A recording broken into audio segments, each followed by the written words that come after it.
Hello hello hello. Good evening. तो क्या हाल चाल है आपके?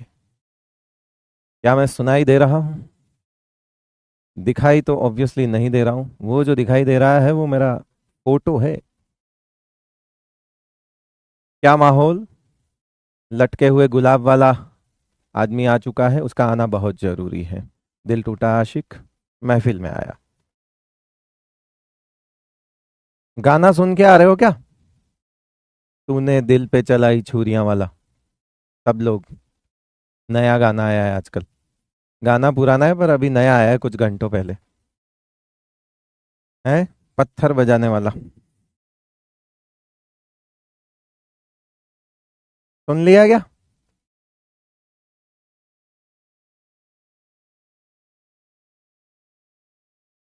सुनना चाहोगे? मैं भी सुना दूं तुमको? पूरे दिन से यही सब सुनने को मिल रहा है यार आज तो। आजकल जहां जाओ वही यही सब गाना गा रहे हैं।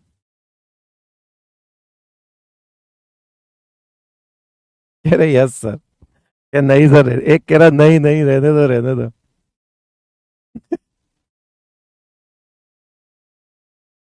बहुत बढ़िया। हाँ जी। क्या हाल चाल आपके? सब बढ़िया। मजे में। अरे सुना दो। अबे क्लास स्टार्ट तो होने दे। बाद में सुना दूंगा। कह रहे सुना दो सुना दो। गाना सुना दो बस। पढ़ाई नहीं करेंगे हम। गाना सुनेंगे। जुड़ जाओ जल्दी जल्दी। हाँ भैया। सब सेट कर लो। पेन पेंसिल निकाल लो भैया। रजिस्टर फजिस्टर निकाल लो अपने। टेबल पे बैठ जा भैया ओ। टेबल चेयर पे पढ़ाई। बिस्तर में नहीं। बिस्तर में पढ़ाई नहीं होती भाई। टेबल चेयर पे आ जाओ फटाफट फटाफट शानदार।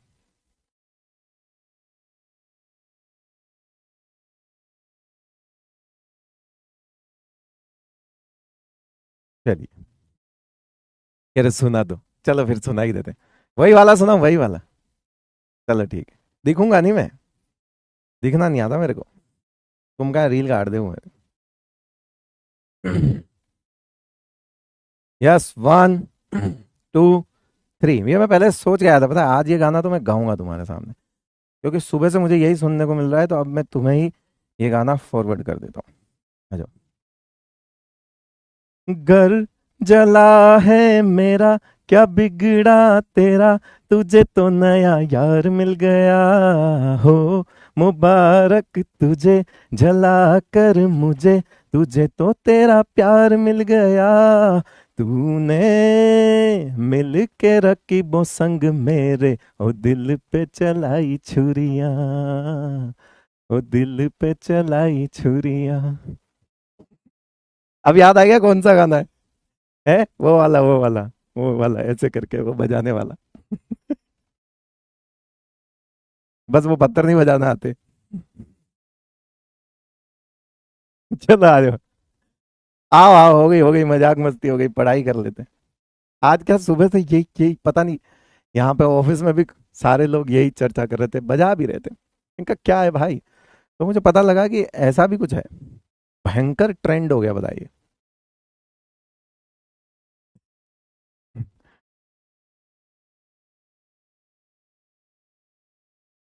चलो आ जाओ आप। अच्छा गाया, thank you thank you thank you. हाँ मुझे पता है मैंने कैसा गाया, मुझे पता है। Period group and block identification की हम बात कर रहे थे, कुछ होमवर्क दिया था। किस किस बच्चे ने वो होमवर्क कर लिया पहले तो ये बता, हाथ खड़े करो हाथ खड़े करो। यस, क्या होमवर्क हो चुका था? वो आहो जी। बताइए। क्या होमवर्क हो चुका था?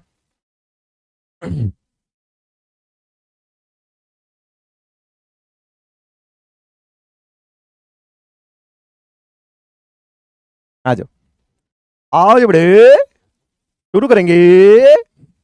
68 एटॉमिक नंबर। बोलो भैया पीरियड क्या लिख दूं? इससे आगे आने वाली इनर्ट गैस कौन सी होती है? इससे आगे आने वाली इनर्ट गैस 86। ओहो, सिक्स्थ पीरियड हो गया भैया, सीख गए। उसका सिक्स होता है, इसका भी सिक्स हो गया। दूसरा, ये जो एटॉमिक नंबर है ना, ये एफ ब्लॉक का एटॉमिक नंबर है। दैट मीन्स ग्रुप तो इसका तीसरा ही होगा। कोई फॉर्मूला नहीं लगाने का रे बाबा, सीधा करने का। और ब्लॉक इसका एफ हो जाएगा। सही सही सही सही सही एकदम सही। हाँ फटाफट फटाफट फटाफट जल्दी आ जाओ। 71 भी वही है, सेम डिट्टो। भाई भाई 71 लास्ट एलिमेंट है, यही सिक्स्थ पीरियड, यही अपना तीसरा ग्रुप और यही अपना ए ब्लॉक है रे बाबा। ठीक है चलो 95, उससे थोड़ा नीचे आओ, 90 से 103 के बीच में सोचो। 90 से 103 के बीच में सिर्फ इतना ही फर्क होगा कि पीरियड जो है वो सातवां होगा, और पीरियड सातवां होगा लेकिन ग्रुप तो तीसरा ही होगा, और बरखुरदार ब्लॉक जो है वो एफ ही होगा। ठीक है अब आते हैं 35 पे। 35 में आपने फॉर्मूला लगा दिया, क्या फॉर्मूला लगाया? अगली इनर्ट गैस तो 36 ही होती है। अरे तो चौथा पीरियड हो गया रे बाबा, और जब इनर्ट गैस के पास का एटॉमिक नंबर है तो ज्यादा क्यों सोचना। इनर्ट गैस 36 जिसका ग्रुप नंबर है 18, तो एक कम वाले का 17, बात खत्म। फॉर्मूला लगाया, किस किसने लगाया? लगाया होगा तो आंसर आ जाएगा, ऐसी कोई बात नहीं है। और 13 से 18 वाले ग्रुप कौन से होते हैं? पी ब्लॉक होते हैं।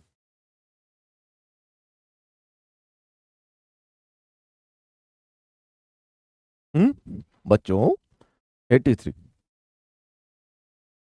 83 पे 83 83 आड़ो आड़ो, मेरा बच्चा है तू।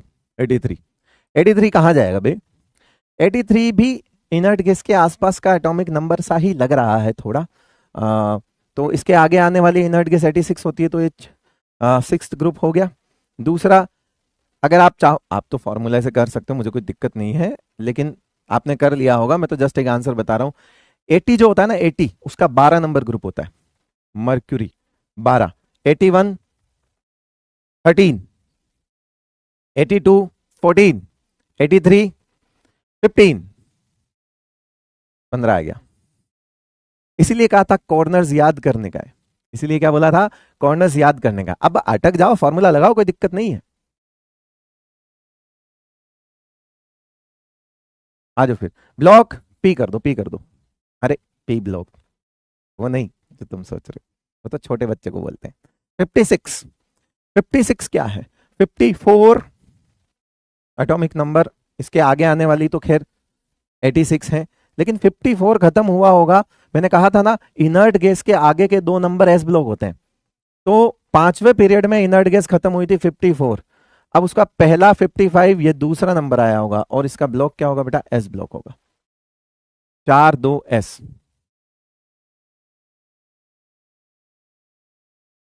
है।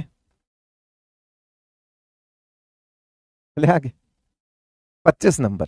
ओहो 25, बड़ा हवा बन रहा। 25 25 लो 25 देख, 25 से आगे क्या आता है? और 25 से आगे 36 आता है, फोर्थ।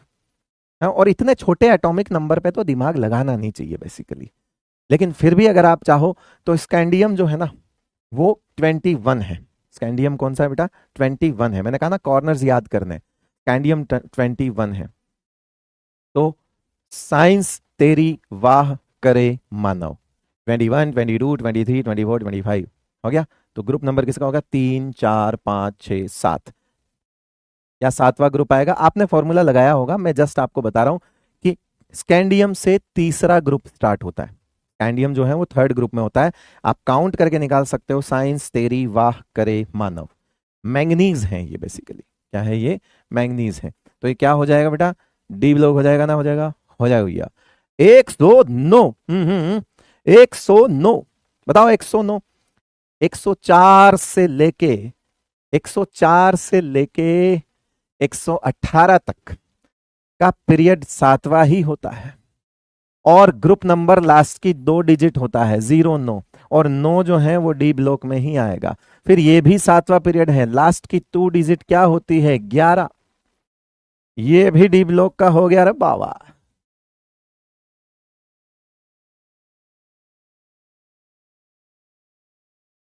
ठीक है, शिकायतें दूर, चलें आगे।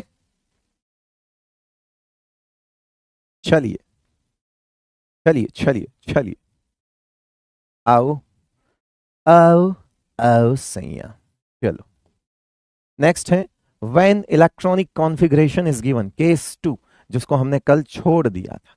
अब आते हैं कि भाई एटॉमिक नंबर दिया हुआ हो। अच्छा, बहुत सारे बच्चे क्या करते हैं कि सर हमें तो समझ नहीं आता, कई बार तो हम तो क्या करते हैं टोटल इलेक्ट्रॉन काउंट कर लेते हैं। सर 5 2 7 6 13 2 15 2 17, तो बोले 17 कहाँ है, वो केस 1 पे शिफ्ट हो गया, है ना। लेकिन ऐसा नहीं है, ये दोनों चीजें सीखनी चाहिए। अटक जाओ वो एक अलग बात है। जब डी एंड एफ ब्लॉक में कंफ्यूजन हो जाए कॉन्फ़िगरेशंस को देखकर, हालांकि मैं तो सारे कॉन्फ़िगरेशंस करवा चुका हूं, मुझे तो पता है कि कहां कहां D1 है एफ ब्लॉक में, कहां कहां कौन कौन से एफ ब्लॉक के कॉन्फ़िगरेशन ऐसे हैं जो आपको परेशान कर सकते हैं कि क्या ये डी का है, क्या वो सीरियम था। सिनेमा गदर लुट गई 58 58 64 71, ये ऐसे एटॉमिक नंबर हैं जिनके डी में इलेक्ट्रॉन होते हैं। अगर ये लिखे हुए हैं तो आपको कंफ्यूज कर सकते हैं कि क्या ये डी ब्लॉक के तो नहीं है। तो मैंने तो वो भी आपको केस बता दिए। उसके बाद थोरियम आपको परेशान कर सकता है, उसके बाद 91 92 93 आपको परेशान कर सकते हैं, उसके बाद 96 नंबर आपको परेशान कर सकता है, उसके बाद 103 आपको ये बता सकता है कि वो डी का है, क्योंकि इनके डी में इलेक्ट्रॉन थे लेकिन ये एफ ब्लॉक के हैं। सो कॉन्फ़िगरेशन को देखकर कंफ्यूजन कहां आएगा, जो एक्सेप्शनल कॉन्फ़िगरेशन रहेंगे उन्हीं को देखकर आएगा। तो मैं तो पहले से ही करवा चुका हूं। हाँ ठीक है। Are you here Deepika, Rupesh Kumar पूछ रहा है कि दीपिका क्या तुम यहां हो। दीपिका, उसे अपना होने का सबूत दे दो। दीपिका, बेटा दीपिका, दीपिका। रुपेश कुमार पूछ रहा है दीपिका तुम यहां हो क्या, बताओ उसको, बोलो उसे, बताओ उसे।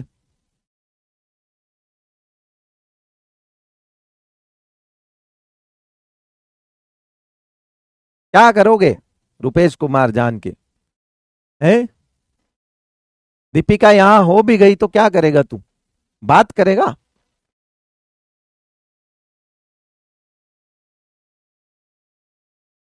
बोलो दीपिका, बोलो उससे कि तुम यहीं हो। हाँ यस, ये मैं क्या आपको पहले बता चुका हूं कि जब भी कोई कॉन्फ़िगरेशन दिया होता है उसमें मैक्सिमम एन की वैल्यू उठानी होती है, nth शेल की, और वही हमारा पीरियड होता है। बोलो हाँ या ना, अरे बोलो हाँ या ना, हाँ या ना, बोलो। अरे पहले तुम इधर बोलो यार, हो गया वो दीपिका रूपेश अपने आप देख लेंगे अपना, है। दीपिका कह रही हाँ यही हूँ। हाँ ठीक है वो यही है रूपेश, अब बता क्या करना, कहाँ जा रहे हो दोनों, दोनों यही हो, अब क्या करोगे? दोनों कहीं और चले जाओ, दोनों यहां मत रुको, निकलो।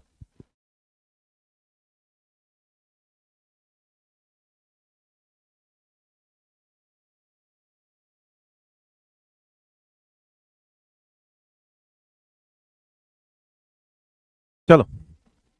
और ब्लॉक जो है वो डिसाइड होता है by the subshell in which last electron enters. Obviously जब भी आप कोई कॉन्फ़िगरेशन देखते हो उसमें एक एमडीजे तो मैंने पहले ही लिखवाया था, और मैंने कहा था मैं वापस भी लिखवाऊंगा रे बाबा।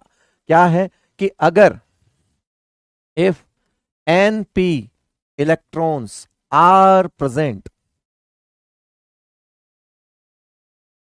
तो वो क्या होगा, पी ब्लॉक होगा। लिख दो साइड में। And if NP electrons are absent, NP होना चाहिए बेटा, ये n-1 p है। अब ये एनपी मतलब 3p, एन की वैल्यू 3 तो एनपी हो गया 3p। एनपी क्या हो गया बेटा, 3p। हाँ नोट करो नोट करो नोट करो बेटा करो नोट करो। अच्छा करो। नमस्कार देवियों सज्जनों, नोट करो, फोन पे पर 50 रुपए प्राप्त हुए। करो भाई करो। एनपी इलेक्ट्रॉन्स आर एब्सेंट, तो फिर वो क्या हो सकता है, फिर हम सोचेंगे वो एस हो सकता है, वो डी हो सकता है, वो एफ हो सकता है। बताओ। ठीक है, फिर अगली स्टेप पे आओ कि ऐसा ऐसा देखा साहब, हमने सबसे पहले ये देखा साहब, स्टेप 1, फिर स्टेप 2, फिर स्टेप 3। इफ, क्या लिखना है, इफ इफ NS1 और NS2 present but electrons are present in n-1d और n-1 2। अच्छा इसको ऐसे मत लिखो, सॉरी, इसको ना ऐसे करो, इफ NS1 और NS2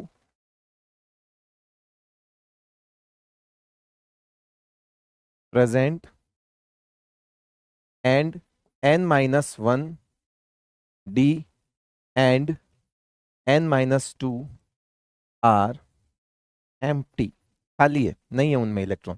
एक कम डी में और दो कम एफ में अगर इलेक्ट्रॉन नहीं है तो फिर हमारा ध्यान जाएगा, फिर वो क्या होगा बेटा, फिर वो होगा एस ब्लॉक। देखते जाओ, काम की चीज तो यही है, बाकी तो सब तो ठीक है, अभी हम करेंगे भी ये काम सबसे पहले। और अब एक और बचता है, अगर N-1 D है, सुन लो, एक और, फिर क्या बचता है, इफ NS1 और 2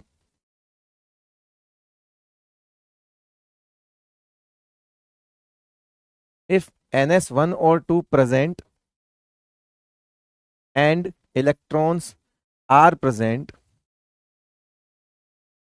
in N-1 D and N-2 F, तो फिर वो क्या होंगे, D या F हो सकते हैं। अब यहां हम रुक जाएंगे क्योंकि D और F में बहुत तगड़ा कंफ्यूजन सा रहता है, खास तौर से एक्सेप्शनल में, एक्सेप्शनल कॉन्फ़िगरेशन होते हैं उनमें दिक्कत होती है। लेकिन आप बहुत सारी चीजें ऐसे कभी भी किसी कॉन्फ़िगरेशन को इसी नजर से देखा करो। किस नजर से, कि सबसे पहले देखा करो कहीं एनपी इलेक्ट्रॉन्स तो नहीं, जैसे ही एनपी इलेक्ट्रॉन्स आए पी ब्लॉक, फिर आगे बढ़ो, अगर एनपी इलेक्ट्रॉन नहीं है तो check for S D and F, है ना, check for S D and F, क्योंकि ये हो गया पी ब्लॉक कंफर्म, ये होते ही पी ब्लॉक कंफर्म, ये नहीं है, ये तीन हो सकते हैं। फिर एक और तरीका है कि अगर आपको NS1 या NS2 नजर आ रहा है, NS1 और NS2 नजर आ रहा है और N-1D और N-2 खाली है, याद रखना जो N की वैल्यू है उससे एक कम वाला D, ना कि दो कम वाला D, ऐसा नहीं कि D में नहीं होना चाहिए। मैंने कहा N-1D, अगर यहां 4s है तो यहां 3D में इलेक्ट्रॉन नहीं होने चाहिए, और अगर यहां पे 6s है तो यहां 4f में इलेक्ट्रॉन नहीं होने चाहिए। अगर ऐसा है, खाली है ये दोनों, दोनों अलग अलग कंडीशन हो सकती है, दोनों में इलेक्ट्रॉन्स नहीं होने चाहिए, अगर ऐसी कंडीशन है तो वो एस ब्लॉक होगा, कंफर्म है। और फिर आओ कि अगर ऐसा है कि यार इनमें इलेक्ट्रॉन है, कि अगर ऐसा है और साथ में इनमें भी आपको इलेक्ट्रॉन्स नजर आ रहे हैं, तो फिर वो डी एंड एफ हो सकते हैं। अब बच्चा पूछेगा डी और एफ के लिए क्या करें, डी और एफ के लिए क्या करें, तो ऐसा नहीं है, एक्सेप्शनल कॉन्फ़िगरेशन है वो आपको पता लग जाएंगे, ठीक है, बाकी सॉरी वो पता नहीं लगेंगे, बाकी नॉर्मली तो वैसे ही पता लग जाएंगे। और अगर नहीं तो सीधी बात है, डी और एफ के लिए मैं हमेशा एक ही जुगाड़ बोलता हूं बेटा, कि जहां फंस जाओ वहां इलेक्ट्रॉन्स जोड़ लो, काउंट कर लो, उसे एक एटॉमिक नंबर में कन्वर्ट कर लो। एटॉमिक नंबर आने के बाद तो सीधा सीधा पता चल जाएगा कि वो एफ ब्लॉक का है या डी ब्लॉक का है। करेक्ट, सिंपल है, एटॉमिक नंबर आ गया, इलेक्ट्रॉन्स काउंट करना आता है, कर लो। अगर एटॉमिक नंबर ही आ गया 58 to 71 या 90 to 103, देन एफ ब्लॉक मान लो उसे, ठीक है। अब एमडीजे को लिखा है, अब एमडीजे अप्लाई करेंगे। अभी तक तो एमडीजे लिखा है बेटा, अभी तक तो एमडीजे ब्लॉक के लिए लिखा है, एमडीजे फॉर ब्लॉक, ये ब्लॉक आइडेंटिफिकेशन है कि ब्लॉक कैसे निकालें। अब ये काम भी तो करना है हमें, आओ फिर इसे देखें, चलो लिखो। अभी कुछ कह रहे हैं कि नहीं समझ आया, नो मैंने कब समझाया, ये तो वही बात हो गई, मैंने कोई बात नहीं बताई और तुम कह रहे हो सर समझ नहीं आई। अरे मैंने बताई नहीं, बताई नहीं है, अभी बताऊंगा ना। हैं, कैसा बच्चा है तू, कैसा बच्चा है तू, समझ नहीं आता तेरे, इधर देख, जल्दी देख। मान लीजिए मैंने एक कॉन्फ़िगरेशन लिखा, मैंने कॉन्फ़िगरेशन लिखा बेटा जीनोन, और फिर मैंने उसमें लिखा 6s2, ठीक है, या इसको एक काम करो ऐसे लिख दो 4f, मैंने लिखा इसमें 4f7 5d1 6s2, ये लो। पहली चीज कैसे देखोगे, इसे किस नजर से देखा जाए, देखो इसे किस नजर से देखा जाए। सबसे पहले check for the P block, is there any NP electrons is present? क्या एनपी, पहली चीज एन क्या है, एन निकालो, N N N, maximum value, maximum value of N, maximum value of N कितनी दिख रही है तुम्हें? 6। तो पीरियड क्या हो जाएगा? 6 हो जाएगा। आसान, ये उससे आसान है, आप मानोगे नहीं, ये उससे आसान है। हाँ इसमें थोड़े रूल्स वूल्स ध्यान ज्यादा रखने पड़ते हैं, बट ये उससे आसान है। हाँ लिखना है, लिखना है, लिखना है। हाँ ठीक है। अब सबसे पहले तुम check for the P block, if there is NP, अरे भाई N S N minus two F N minus one D और एनपी, यही फॉर्मूला है। अरे जब इधर इलेक्ट्रॉन आ गया राजा, इधर इलेक्ट्रॉन आ गया राजा, तो फिर तो पी ब्लॉक हो ही गया ना। इसीलिए तो कहते हैं कि अगर यहां इलेक्ट्रॉन नजर आ जाए तो पी ब्लॉक लिख दो, और नहीं आए तो पीछे सोचो, नहीं आए तो पीछे सोचो।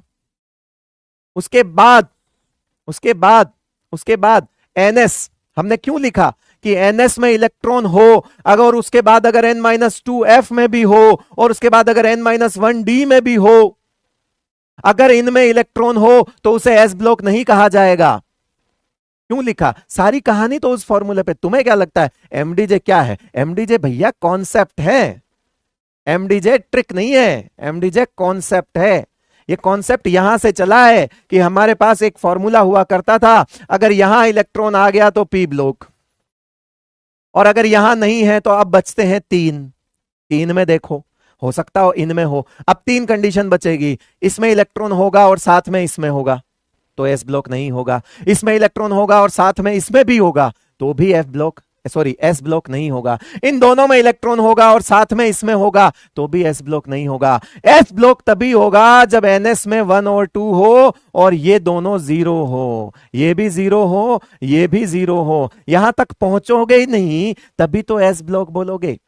जब इसके बाद यहां आ जाओगे तो इसे एस ब्लॉक कैसे बोलोगे? ये तो कॉन्सेप्ट है, कॉन्सेप्ट। एमडीजे ट्रिक थोड़ी है बेटा, एमडीजे तो कॉन्सेप्ट है।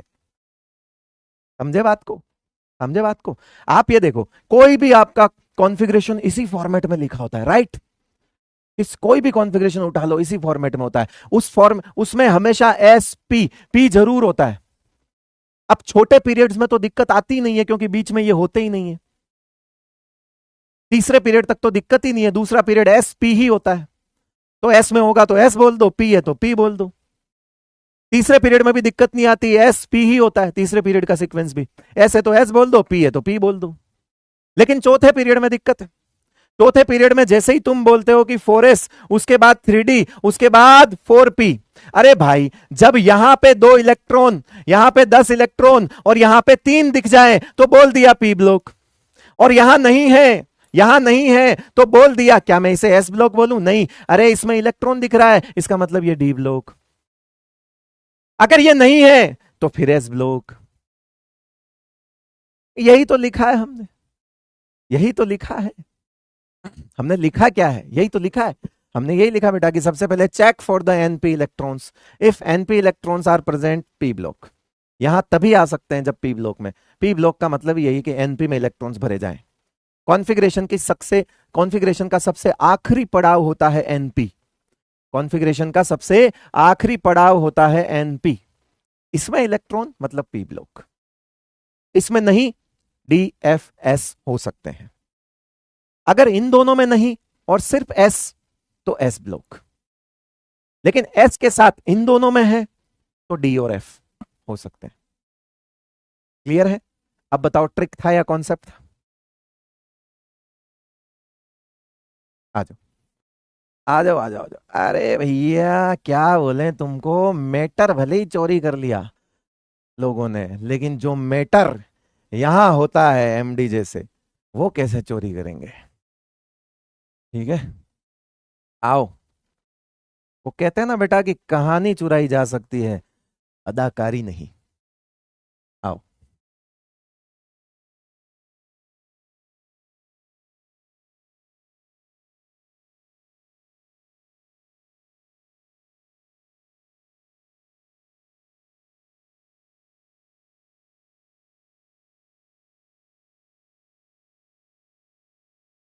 आओ अब आगे बताते हैं।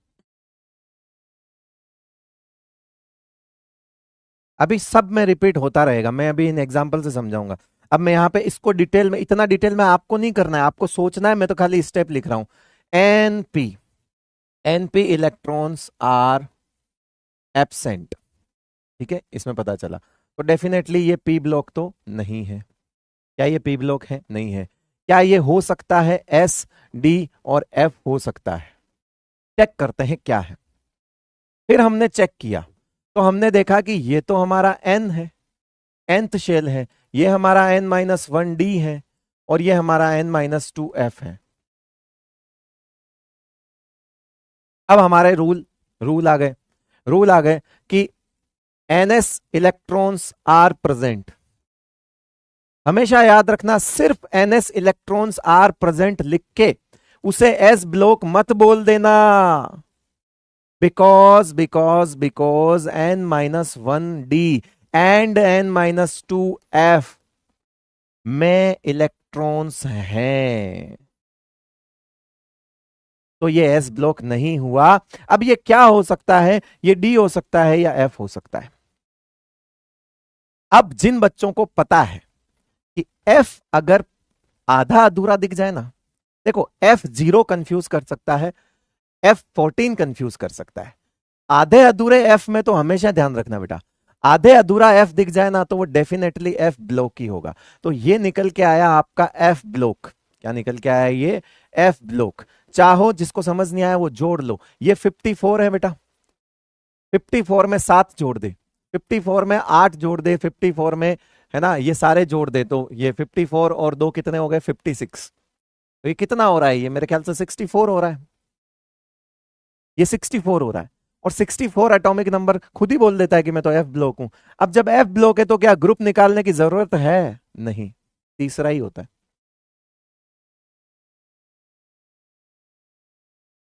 अभी ठीक है? अभी ठीक है भाई, सबको समझ आया? ठीक है। स्पैमिंग करने वाले आराम से करो, सब बढ़िया काम शिद्दत से करो, कोई दिक्कत वाली बात नहीं है। आराम से, आराम से, पैसे लगे तुम्हारे, काम तमीज से करो, पैसे लगे, ठीक है, पैसे लगे, कोई दिक्कत वाली बात नहीं। फिर से पढ़ना है तुम्हें, कोई कोई दिक्कत नहीं है, यही करो तुम, यही करते रहना, कोई दिक्कत नहीं।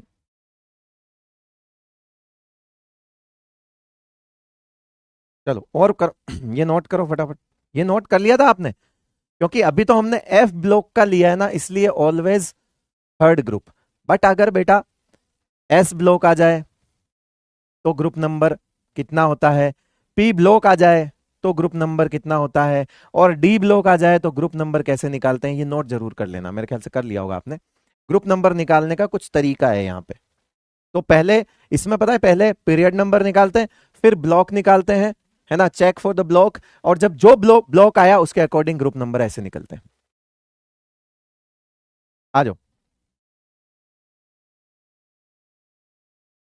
चलो अब आपको ना ऐसे फुल फ्लैश चीज करवाते हैं एक, जिससे आपको ये चीज क्लियर हो कि आखिर में वो कॉन्सेप्ट था क्या। चलो, अगर मैं यहां पे ऐसे कोई 1s2 इधर पूरा लिखूं, 2s2 2p6 3s2 3p6। अब हालांकि 4s में पहले इलेक्ट्रॉन जाएगा, मैं जानता हूं 4s2, लेकिन मैं उस हिसाब से लिख रहा हूं। तो मैं पहले 4s2, मैंने यहाँ 4s में पहले इलेक्ट्रॉन भरा है, लेकिन अब मैं यहाँ पे भर रहा हूँ 3d, क्या 3d10 भर देता हूँ। उसके बाद यहाँ पे मैं 4p6 लिख देता हूँ। बाद मैं यहाँ पे 4p6 लिख देता हूँ। और अब मैं यहाँ पे लिख देता हूँ, अब इसके पास कहाँ जाएगा? इसके बाद जाएगा 5s, 5s में जाएगा।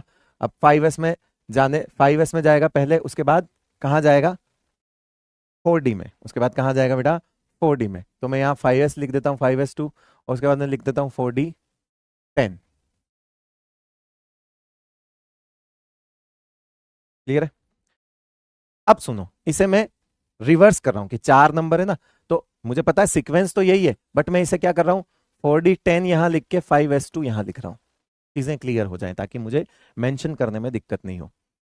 ठीक है, जाएगा वो पहले 5s में फिर 4d में, बट मैंने जानबूझ के लिखा है, यहां पे भी पहले गया यहां है, बट मैंने इसे बाद में लिखा है ताकि मैं ना मेंशन कर पाऊं।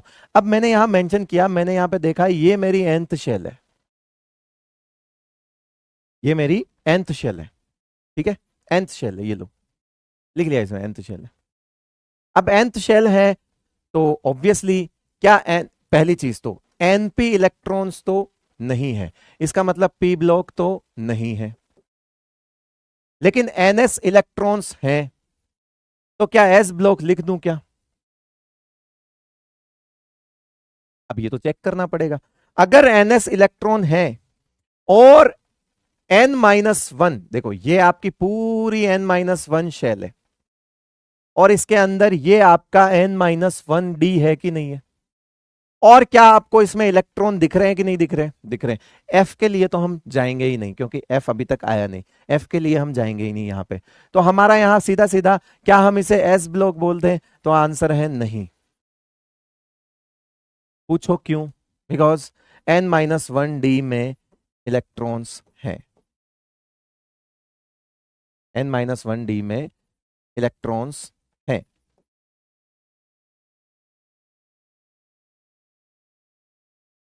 क्यों? क्योंकि 4d में इलेक्ट्रॉन्स है। हाँ ठीक है, मैं मानता हूं जो 5s है वो पहले भरा फिर 4d में गया, उससे फर्क नहीं पड़ता, वो सीक्वेंस है, मैंने आपको कई बार सिखा चुका हूं कि आपको जब भी कॉन्फ़िगरेशन लिखा लिखाया मिलेगा ना वो यहां मिलेगा।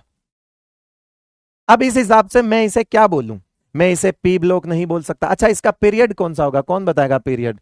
पीरियड तो वही होता है जो लास्ट होता है, तो पीरियड तो हो गया इसका 5वां। अब इसका ब्लॉक देखो बेटा, ब्लॉक हमने देखा पी ब्लॉक नहीं हो सकता बिकॉज एनपी इलेक्ट्रॉन्स नहीं है। आप बोलोगे ये रहा ना पी, अरे बेटा ये एनपी नहीं है, ये n-1p है। आप हमेशा पी में इलेक्ट्रॉन देख के थोड़ी बोल दोगे पी ब्लॉक है। आपको लगा ये रहा पी के इलेक्ट्रॉन्स है ना सर, पी ब्लॉक बोल दें क्या? एनपी 5p होता तो हम इसे पी ब्लॉक बोलते। ये तो n-1 में p है, n-1 शेल पूरी है, ये 4 number shell is n-1, this is your n-2 shell, this is ultimate, this is penultimate, this is pre penultimate. तो अब क्या होगा? पीरियड है तो ब्लॉक, ब्लॉक पी तो नहीं है। एस इसलिए नहीं है क्योंकि हमेशा NS2 जो दिखता है वो एस ब्लॉक नहीं होता, इसलिए ये ब्लॉक आएगा डी, क्योंकि एफ के लिए तो हम बात करेंगे नहीं। और डी ब्लॉक का जो ग्रुप निकलता है था बेटा, डी ब्लॉक का ग्रुप, डी ब्लॉक का ग्रुप निकलता है NS electron, NS electron plus n-1d electrons को काउंट कर लो। तो यहां पे हमारे पास 2 इलेक्ट्रॉन इसमें है और 10 इलेक्ट्रॉन इसमें है, ये 12 नंबर ग्रुप हो गया बेटा।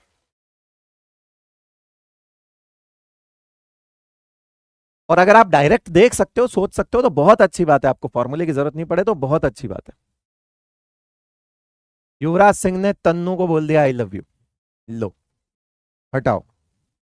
कैदी भाई ने जो मन में थी, निसंकोच, निडर, अडिग, निश्चल, दृढ़ निश्चयी लगा तो युवराज काफी, कह दिया कि गेंद सरका दी अगले के पाले में, अब वो चाहे जेले नी जेले, कह रहा तन्नू आई लव यू, खत्म, छोड़ो देखी जाएगी।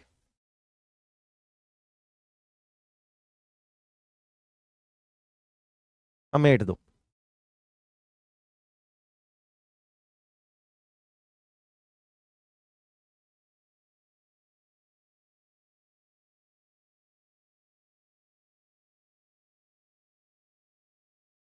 कह दी उसने। अब तन्नू माने नहीं माने, युवराज तो नहीं है, नाम ही युवराज है भाई का, किसी न किसी राज्य का युवराज है। कह दी कि आज से तन्नू हम तुमसे प्यार करते हैं, ये सारे शहर में सारे राज्य में ऐलान करवा दीजिए, सोने की असरफियां बंटवा दीजिए, नगाड़े बजवा दीजिए पूरे राज्य में। युवराज ने ऐलान कर दिया। लो चलो, अरे चलो आ जाओ।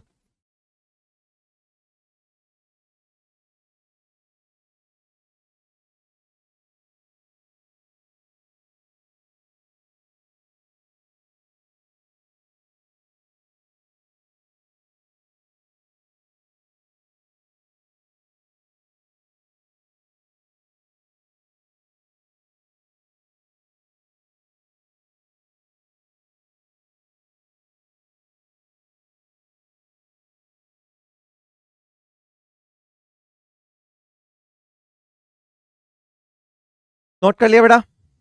और करवाते हैं, जैसे आप एस ब्लॉक की बात करते हैं, आ जाओ, सिंपल सा फंडा देखते हैं, आ जाओ एक एग्जांपल और करते हैं। मैंने लिखा 1:2, 2:2, 2p6, 3:2, 3p6। फिर अब मैं वो सीक्वेंस, मुझे पता है पहले क्या भरेगा, बट मैं उस हिसाब से लिख रहा हूँ, ठीक है ना। मान लो ये 3D10 हो गया, ये 4s2 लिख दिया मैंने, ठीक है, 3D10 हो गया, मैंने 4s2 लिख दिया।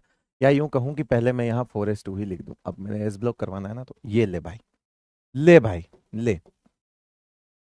हमें पता है कि पहले 3D में इलेक्ट्रॉन नहीं जाता है, 4s में जाता है, तो 3D इसका मतलब खाली है।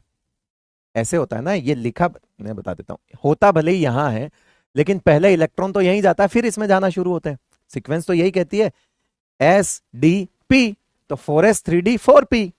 अब देखो ये खाली पड़ा है ना, ये लिखा हुआ नहीं होगा बेटा, खाली है ये, अभी तक इसमें इलेक्ट्रॉन नहीं आया। तो अभी इसमें हम देखेंगे क्या, इसमें क्या देखेंगे, इसमें देखेंगे एनएस इलेक्ट्रॉन्स आर प्रेजेंट, ठीक है।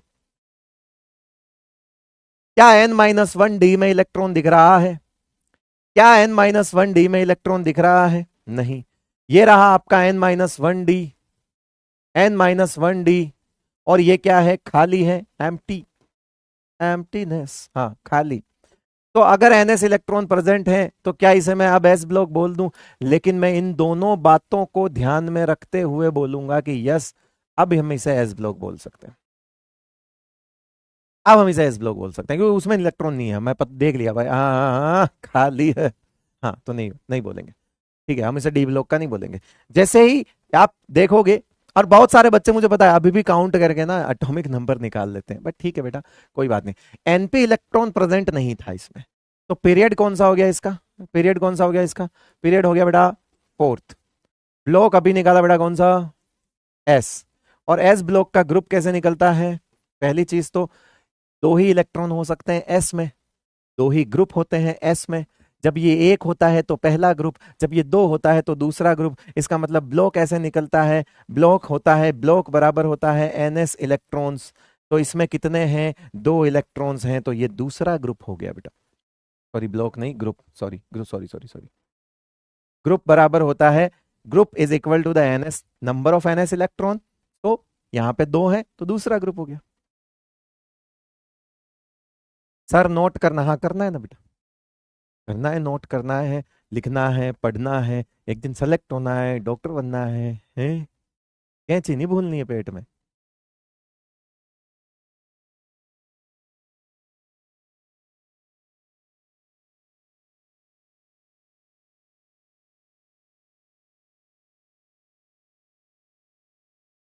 एक कोई है जो नैन्सी को बुलवा रहा है कि नैन्सी प्लीज बोलो, नैन्सी तू भी बोल दे भाई, आज अलग यहाँ पे थोड़े से डिक्टेटर टाइप के आशिक आ रखे हैं।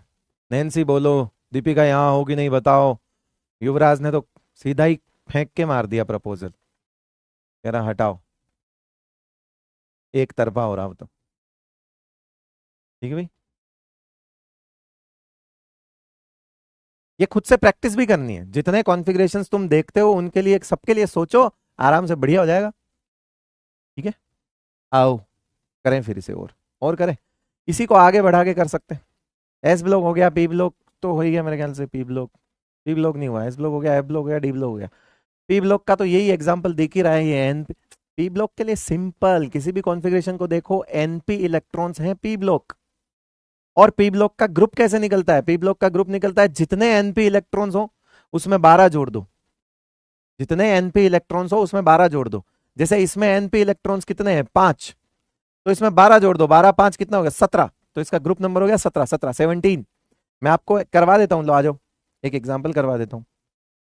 लो बेटा, अगर मैं यहाँ लिख दूं जीनोन लिख, नहीं नहीं, आर्गन लिख दिया, आर्गन लिख के मैंने 3D10 लिख दिया, और उसके बाद 4s2 लिख दिया, और उसके बाद मैंने 4p3 लिख दिया,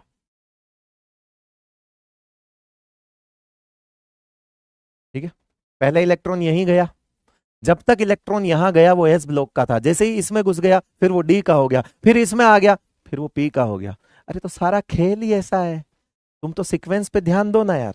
सीक्वेंस पे ध्यान दो ना, तुमने क्या कहा, पहले 4s में जाता है, फिर 3d में जाता है, फिर 4p में जाता है। जब 2 इलेक्ट्रॉन यहां गए थे और इसमें कुछ नहीं थे तो इसे हम s ब्लॉक का मान रहे थे। फिर कुछ इलेक्ट्रॉन यहां गए, 1 से लेके 10 तक जब यहां भरे गए तो उसे d ब्लॉक कहा गया। और फिर जब ये पूरा भर गया और 1 से लेके 6 तक यहां आए तो इसे p ब्लॉक कहा गया। इसीलिए जब भी np में इलेक्ट्रॉन देखो इसे p ब्लॉक बोल दिया करो।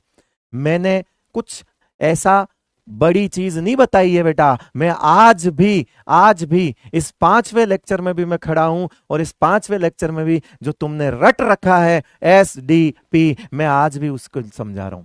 ये 5वां लेक्चर है, आज भी मैं SP SP SDP SDP SFDP SFDP पर ही काम कर रहा हूं। कि जब तक इसमें इलेक्ट्रॉन गए, मान लो आपको इतने इलेक्ट्रॉन भरने हैं कि यहीं यहीं तक रहे s ब्लॉक। मान लो आपको इसमें इलेक्ट्रॉन भरने पड़ जाए, एटॉमिक नंबर इतना है कि इसमें आ जाए डी ब्लॉक। मान लो इतना एटॉमिक नंबर है कि ये भी भर गया, इसमें आ जाए पी ब्लॉक। सिंपल। अब बताओ, कुछ लोग अंगूठा नीचे कर रहे हैं। इस तरह की इस तरह के एक्सप्लेनेशन के बाद भी कुछ लोग अंगूठा नीचे कर रहे हैं। बेटा,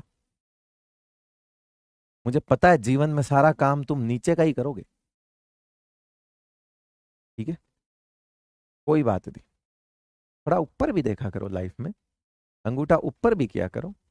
अपने लिए किया करो बेटा, अपने लिए। किसी और के लिए तो तुमसे नहीं होगा, अपने लिए किया करो।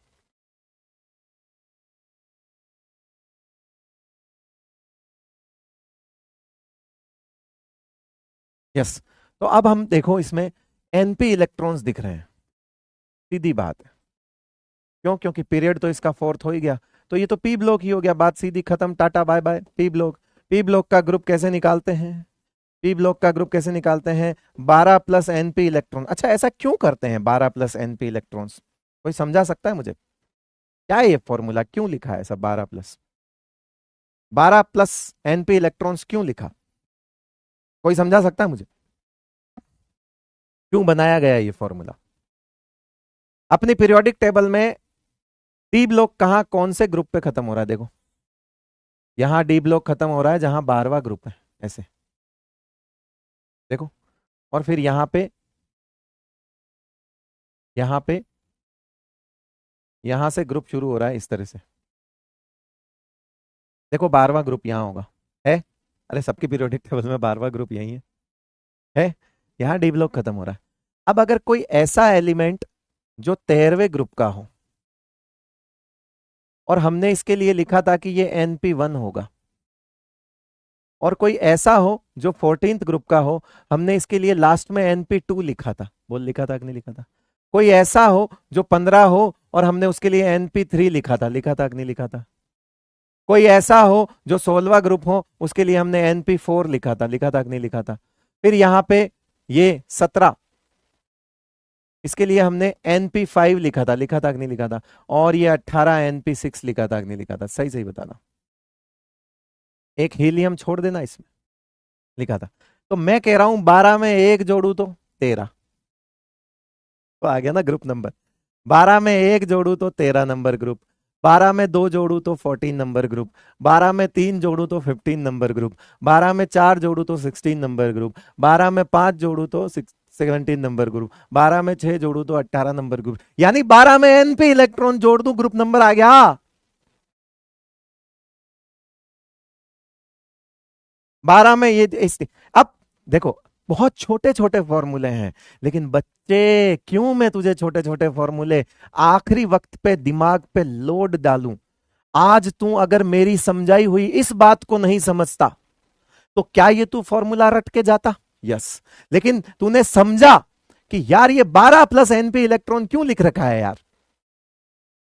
क्योंकि एनपी में जितने इलेक्ट्रॉन हैं उसमें अगर 12 जोड़ देते हो तो वो ग्रुप नंबर ही तो बनता है। ले, ये क्यों रटना है ऐसा फॉर्मूला? क्या काम का हमारे फॉर्मूला?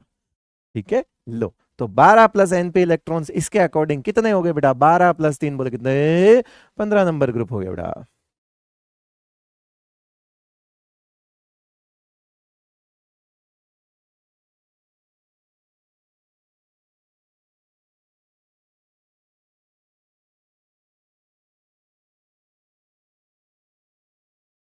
ठीक है, बहुत बढ़िया, बहुत ही अच्छा।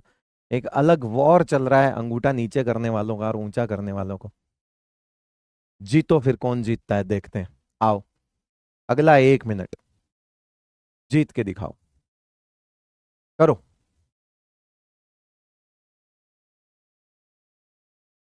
चलो, करो शुरू।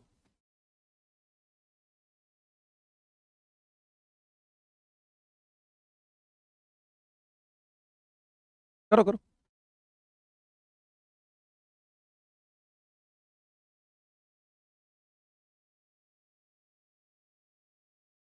लो, लो, बराबर। ऐसी बात नहीं है, लगे पड़े नीचे करने वाले भी। ले, लेकिन बताऊं बेटा, है ना, 259 रह गए, वो कहाँ 3,500, 5,500। ओहो ओहो ओहो। एक बार तुम्हें भी दिख रहा हो तो बता, देख लेना। एक बार तुम्हें भी दिख रहा हो तो देख लेना बेटा, है ना। 500 है, बहुत बढ़िया। चलो चलो, कोई बात नहीं, कोई बात नहीं, कोई बात नहीं। ठीक है, कोई नहीं, एक दिन समझ आएगा। एक दिन मेरे ही पास आओगे, लौट के कहाँ जाओगे। चलो, अब बताओ इसमें से, ये तो अपन ने कर भी लिया मेरे ख्याल से। अब बताओ, क्या ये कर लोगे क्या तुम, पहले तो ये बता दो मेरे को।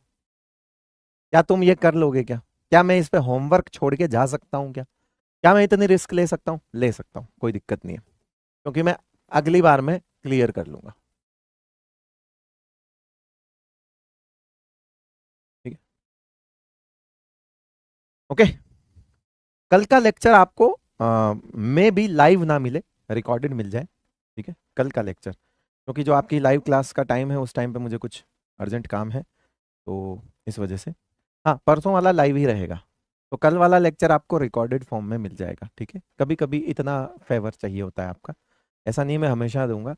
रिकॉर्डेड, रिकॉर्ड पहले कर लूंगा, इसी टाइम पे क्लास लगेगी, बट वो लाइव नहीं होगी, रिकॉर्डेड होगी। मैं पहले से क्लियर कर रहा हूँ, वरना बच्चा पता है कमेंट में क्या लिखता रहता है, ये लाइव है या रिकॉर्डेड है, लाइव है रिकॉर्ड। अरे मैं खुद ही बोल रहा हूँ, कल का लेक्चर रिकॉर्ड करूंगा पहले, और इसी टाइम पे शेड्यूल करवा दूंगा। Okay, okay. कुछ काम है, कुछ अर्जेंट काम है बेटा, कुछ भी हो सकता है, अर्जेंट काम होता है, काम है, काम पहले कर लेता हूँ, फिर डाल दूंगा आपको वीडियो। आपकी क्लास नहीं रुकनी चाहिए, कैंसिलेशन से ज्यादा बेटर है वो क्लास हो जाए। ठीक है,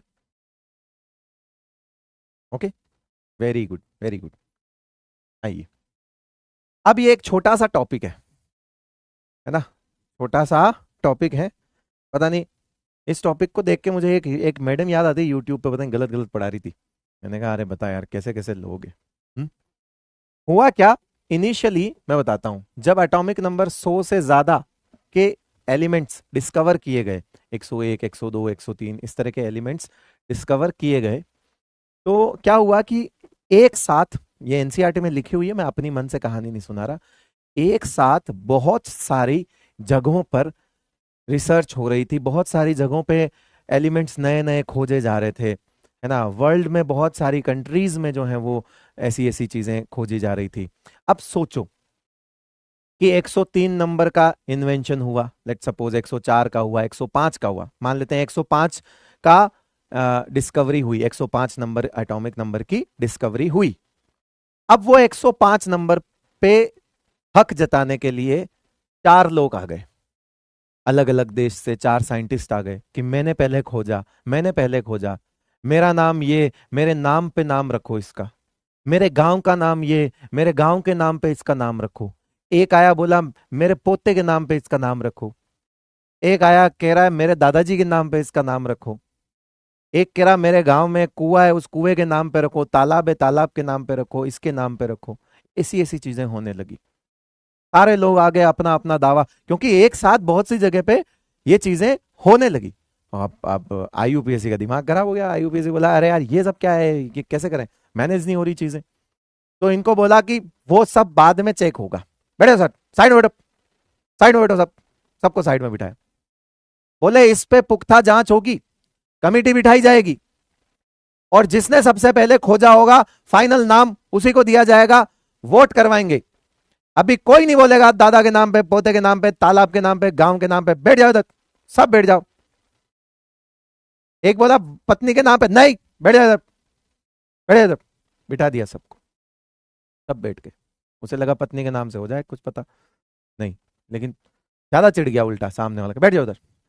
हम एक तरीका बताते हैं जो सबको मानना पड़ेगा। बोला ठीक है साहब। तो आईयूपीएसी ने एक तरीका बताया, और वो तरीका बोला कि भैया हम जिस जिस तरीके से नाम लिखेंगे उस तरीके से, फिलहाल इनका नाम ये रहेगा, ये हम बाद में तय करेंगे कि छोरे के नाम पे रखना है, कि लुगाई के नाम पे रखना है, कि पिताजी के नाम पे रखना है, कि दादाजी के नाम पे रखना है, सब बाद में डिसाइड होगा। जांच होगी, ऐसे नहीं है। टीम जाएगी, चेक करके आएगी, पता करेगी आसपास से कि ये करता था काम या ऐसे फर्जी उठ के आ गया। बोला ठीक है साहब। अब तक ऐसा कुछ नियम बनाएंगे। बोला ठीक है। कह रहा क्या नियम बनाओगे? बोला ऐसा कुछ नियम बनाएंगे, है ना, कि कुछ कुछ हम जीरो जीरो, जैसे जीरो है, एक है ना, यही डिजिट होती है। बोले हाँ। तो जीरो को बोले नील, बोलेंगे नील, नील बटा सन्नाटा जीरो। और एक को बोलेंगे अन, दो को बोलेंगे बाई। हाँ, ये जो यूट्यूब पे है कुछ, वो ऊन बोलते हैं, ऊन। अब ऊन का क्या स्वेटर सिलूंगा है? एक का मतलब होता है अन, अन। दो का मतलब बाई। तीन का मतलब ट्राई। चार का मतलब क्वाड होता है, स्क्वाड नहीं होता है। चार का मतलब स्क्वाड नहीं होता है। कहीं 143 का गलत तुम भी तो नहीं नाम सीख के आ गए हैं? 143 का नाम गलत तो नहीं सीख के आ गए हैं? क्वाड होता है, स्क्वाड नहीं होता है। फिर पेंट, फिर हेक्स, फिर सेप्ट, फिर ऑक्ट। और ये नोन नहीं होता रे बेटे, ये नोन नहीं होता, ये होता है एन, ई एन एन। क्या होता है बेटा? E N N, N.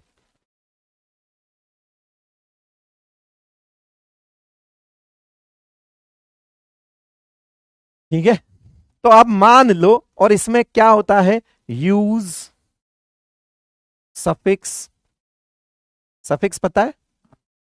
जो अग्गू लगे या पिच्छू लगे, सफिक्स किसे कहते हैं? सफिक्स किसे कहते हैं बेटा? जो अग्गू लगे या पिच्छू लगे। सफिक्स कहां लगता है?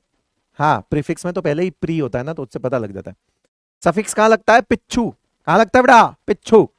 तो देखा गया कि भैया ये सारे मेटेलिक नेचर के ही निकले, तो इनमें सफिक्स जो है वो EM, most of the metals के नाम में पीछे ईएम है। वहां से एक लॉजिक उठाया, मोस्ट ऑफ से, sodium, lithium, caesium, rubidium, beryllium, magnesium, calcium, most of. ऐसा नहीं कि सबका, सबका नहीं, ऐसी बात नहीं है, सबके में नहीं होता, बट हाँ, मोस्ट ऑफ द जो मेटेलिक प्रॉपर्टी, सबसे ज्यादा तगड़ी मेटेलिक प्रॉपर्टी तो एस ब्लॉक वालों की होती है, सबसे अच्छे रिएक्टिव मेटल्स होते हैं। तो उनको देखा गया कि भैया मेटल की बिरादरी के राजा कौन? बोले एस ब्लॉक। इनके सबके नाम में ईएम आता है भाई। बोले हाँ। बोले सपिक्स लेके आओ, ईएम लगाएंगे। क्या लगाएंगे? ईएम लगाएंगे। बोला ठीक है। अब कह रहे शुरू हो जाओ। कह रहे कैसे? कह रहे शुरू हो जाओ। बोले कैसे? बोले मान लो हमें लिखना है क्या, 111 का नाम। एटॉमिक नंबर 111 का नाम। बेटा क्या करना है? इस एक को यहां, एक को यहां, और एक को यहां अज्यूम करना है। और 3 बार एक मतलब 3 बार अन, 3 बार अन प्लस ईएम। ले, ले, ये ले, ये ले।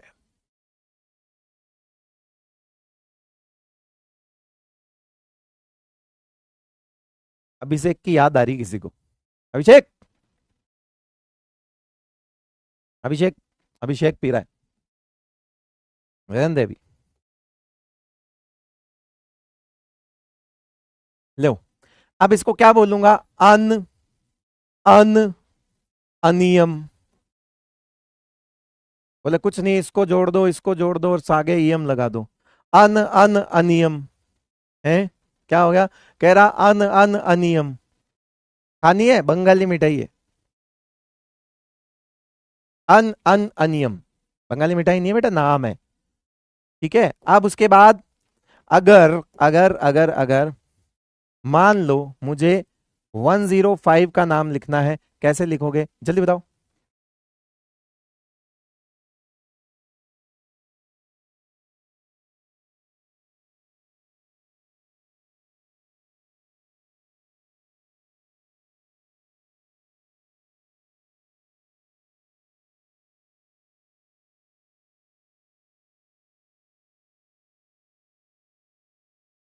सर कल मेरा birthday, happy birthday in advance.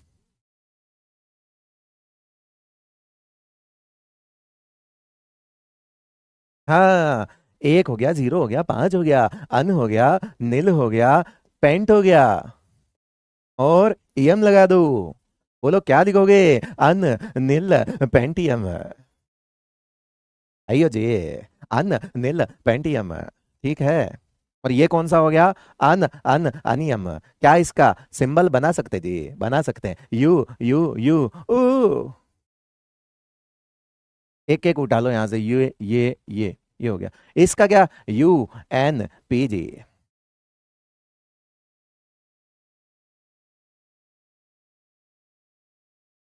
ठीक है भाई।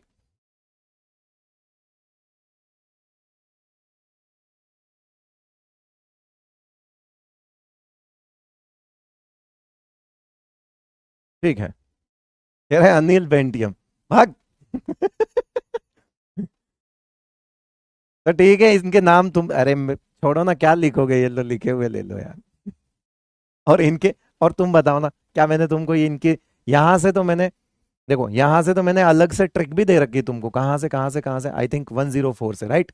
ये देखो, यहां से याद है वो रदरफोर्ड डूब गया सागर में, है ना? भाई हंस मत, है ना? डर्मा रोग कोपर से नहीं होंगे, डर्मा रोग कोपर से नहीं होंगे, फ्लाइंग मॉस्किटो लिविंग रूम में, टेंशन हो गई, ओ गॉड। दे रखी है इसकी ट्रिक। बट अच्छी बात है, ट्रिक से हमें ये नाम याद होते हैं, लेकिन एग्जाम में अगर ये वाले नाम पूछ लिए तो ये तो और आसान है। ये तो और आसान है ना, ये तो अभी मैंने बता ही दिए, वो तुम्हें पहले से पता है। तो दो चार बार रीडिंग लगा लो उन नाम की, तो कई बार होता है कि वो एक बार नीट में, कई बार क्या, नीट में एक बार सवाल पूछ लिया, इधर से दे दिए नाम, ये वाले IUPSC के नाम दे दिए, और इधर से इनके और नाम दे दिए, और बोला वो मैच मैट्रिक्स वाला सवाल दे दिया, मैच मैट्रिक्स वाला, बताओ किसका नाम कौन सा, ऐसे करके यूं यूं यूं यूं, ऐसे वाला। तो दोनों आने चाहिए ना बेटा। वो वाली ट्रिक मैं दे ही चुका हूं पहले, ये मैंने अभी सिखा दिया, बात खत्म।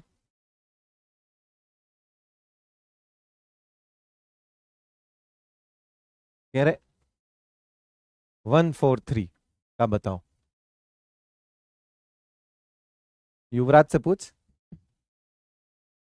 युवराज बिलीव करता है 143 में, बताइए।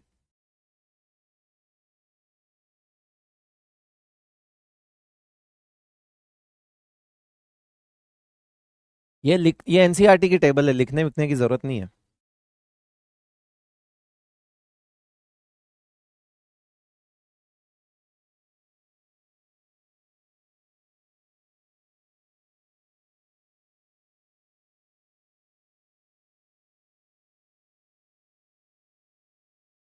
अब 143 होता ही नहीं है, तो क्या करोगे तुम उसका? हम्म?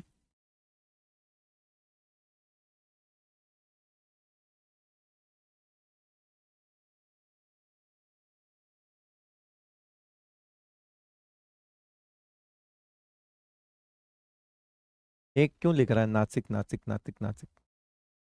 क्या हो गया भैया? बुला रहा है क्या त्र्यंबकेश्वर के दर्शन के लिए? आ जाऊंगा यार।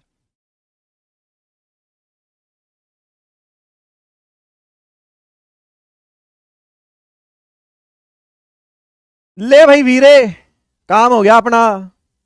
अब हम आएंगे पीरियोडिक प्रॉपर्टीज पे। अब हम अगला सेगमेंट शुरू करेंगे, और वो क्या होगा? Periodic properties. पीरियोडिक प्रॉपर्टीज करेंगे हम, पीरियोडिक प्रॉपर्टीज।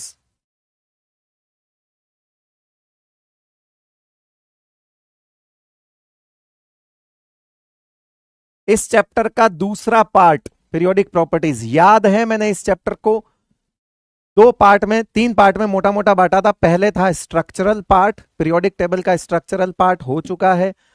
अब हम सबसे इंपॉर्टेंट पार्ट की तरफ जा रहे हैं, and that is periodic properties. और पीरियोडिक प्रॉपर्टीज के बाद हम वो जो बचा कुचा रहता है हिस्ट्री डेवलपमेंट वाला, वो सब कर लेंगे हम, है ना? वो बहुत छोटा सा पार्ट है, एक लेक्चर का काम है। तो अब हम पीरियोडिक प्रॉपर्टीज की तरफ मूव करेंगे।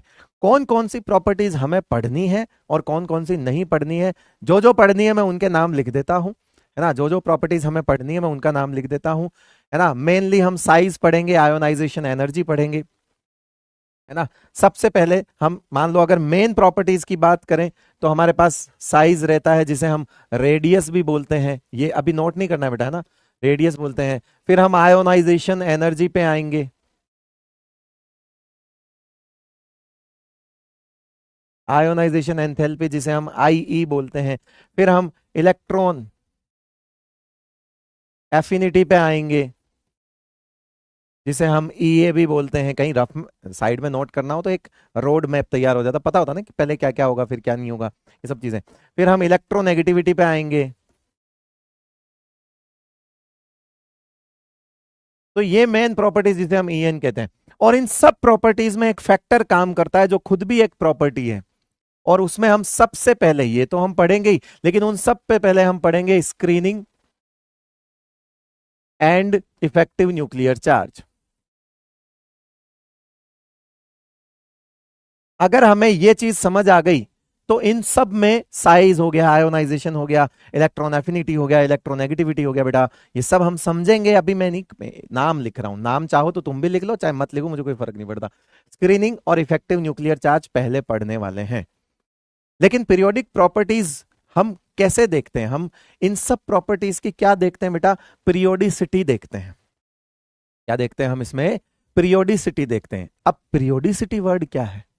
आपने सुना होगा, एक फिक्स्ड इंटरवल के बाद चीजों का रिपीट होना कहलाता है पीरियोडिसिटी। क्या कहलाता है बेटा? पीरियोडिसिटी। शायद मैंने आप ही के बैच में ये बात पहले कर ली है, मुझे याद नहीं, ठीक है, क्योंकि मैंने एक आध दो बैच में और पहले इसी टाइम पीरियड के थोड़ा आगे पीछे पढ़ाया ये सब चीज। क्या मैंने पीरियोडिसिटी के बारे में बोला था? लिखवाया तो नहीं है, डेफिनेटली नहीं लिखवाया है। क्या मैंने पीरियोडिसिटी के बारे में बोला था? पीरियोडिसिटी जो होती है उसका मतलब होता है एक फिक्स्ड इंटरवल के बाद चीजों का रिपीट हो जाना। बताया था, एक फिक्स्ड इंटरवल के बाद चीजों का रिपीट हो जाना इज कॉल्ड पीरियोडिसिटी। हम पीरियोडिसिटी किन की चेक करेंगे? कि इनकी चेक करेंगे कि एक फिक्स्ड इंटरवल, अब यहां पे इंटरवल किसका? टाइम तो है नहीं, यहां क्या है? पूरी पीरियोडिक टेबल बनी हुई है किस पर? एटॉमिक नंबर्स पे। एटॉमिक नंबर्स पे पीरियोडिक टेबल बनी हुई है, तो फिक्स्ड इंटरवल या fixed gap of atomic number के बाद प्रॉपर्टीज का दोबारा रिपीट होना कहलाता है पीरियोडिसिटी। क्या बोला मैंने? पीरियोडिसिटी किसे बोलते हैं? कि repetition of properties, repetition of physical and chemical properties after a fixed interval या certain interval of atomic numbers. लिख सकते हो, रिपीटेशन ऑफ प्रॉपर्टी, चाहो लिख लो साथ में, repetition of physical and chemical properties after a certain interval of atomic number is known as periodicity. तो पीरियोडिसिटी की डेफिनेशन हो गई, एक मिनट,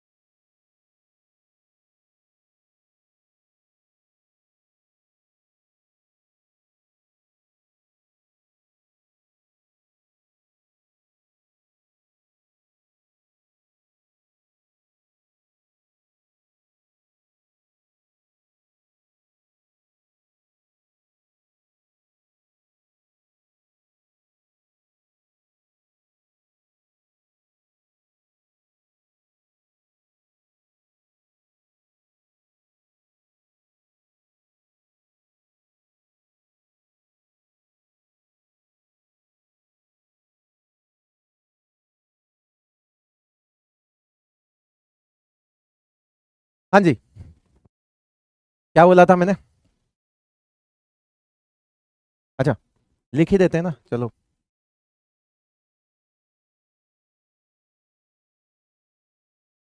पीरियोडिसिटी का मतलब क्या होता है?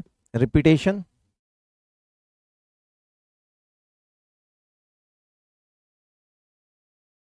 Repetition of properties after certain, या फिक्स्ड लिख दो, after fixed interval of atomic numbers. Repetition of properties in elements after fixed interval of atomic numbers क्या कहलाता है बेटा? पीरियोडिसिटी कहलाता है। रीजन फॉर द पीरियोडिसिटी मैं आपको बता देता हूं। रीजन रीजन क्या होता है? रिपीट होने का रीजन क्या होगा? मेनली रीजन होता है बेटा, पता है? मेनली जो रीजन होता है वो होता है similar outer electronic configuration.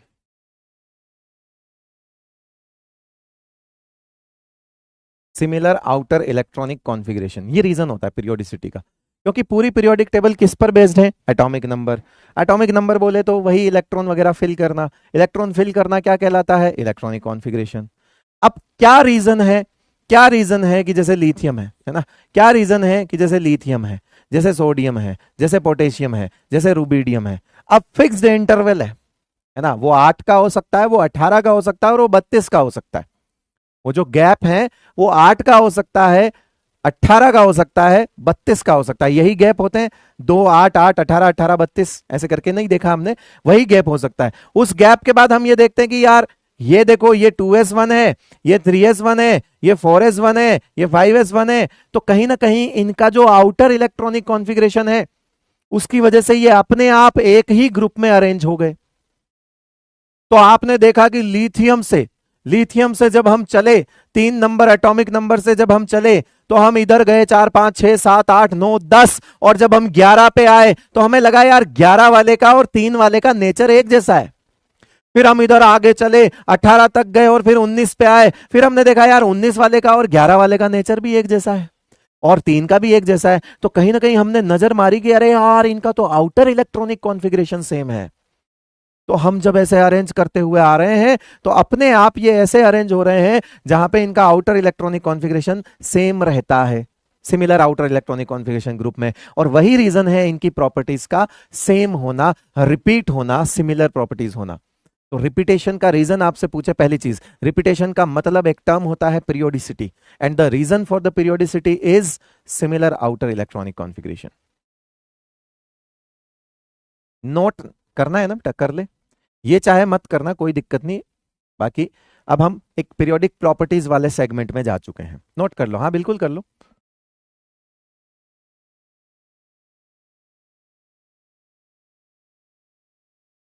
Yes, valence electron, very good.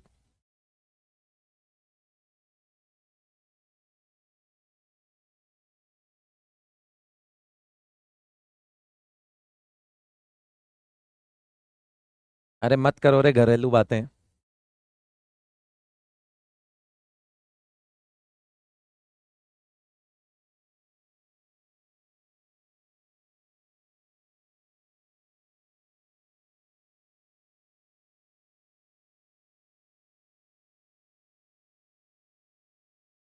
अब हम बात करेंगे स्क्रीनिंग पे, इफेक्टिव न्यूक्लियर चार्ज पे। आज आज तो वही बात हो पाएगी, कल से फिर साइज, आयोनाइजेशन, एंथैल्पी और ये सब चीजें जो हैं वो स्टार्ट हो जाएगी। मतलब कल साइज होगी और आयोनाइजेशन एनर्जी में आई थिंक 2 लेक्चर चलेंगे। इलेक्ट्रॉन एफिनिटी में एक काफ़ी होगा, इलेक्ट्रॉन एक्टिविटी में भी एक काफ़ी होगा। तो इनिशियली हमें आज आज तो स्क्रीनिंग और इफेक्टिव न्यूक्लियर चार्ज को कवर करना है ना? आ जाइए, शुरू करें। डन।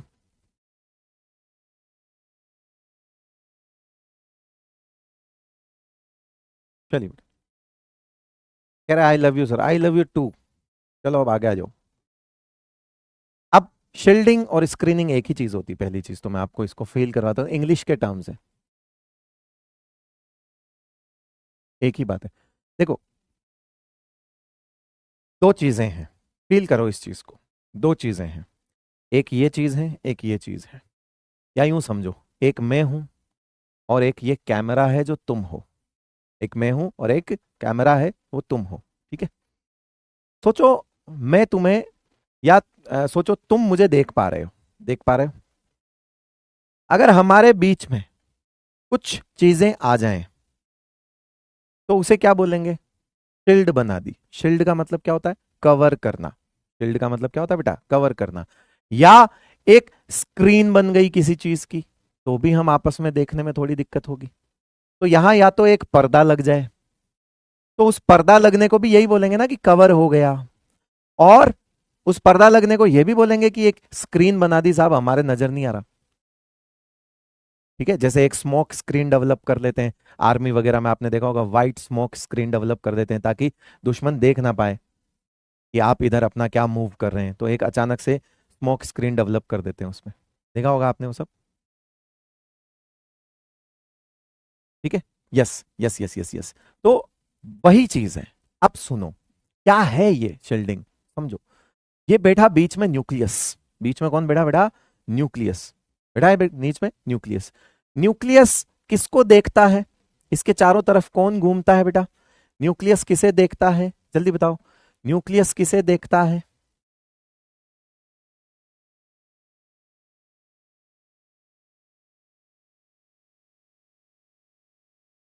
न्यूक्लियस किसे देखता है,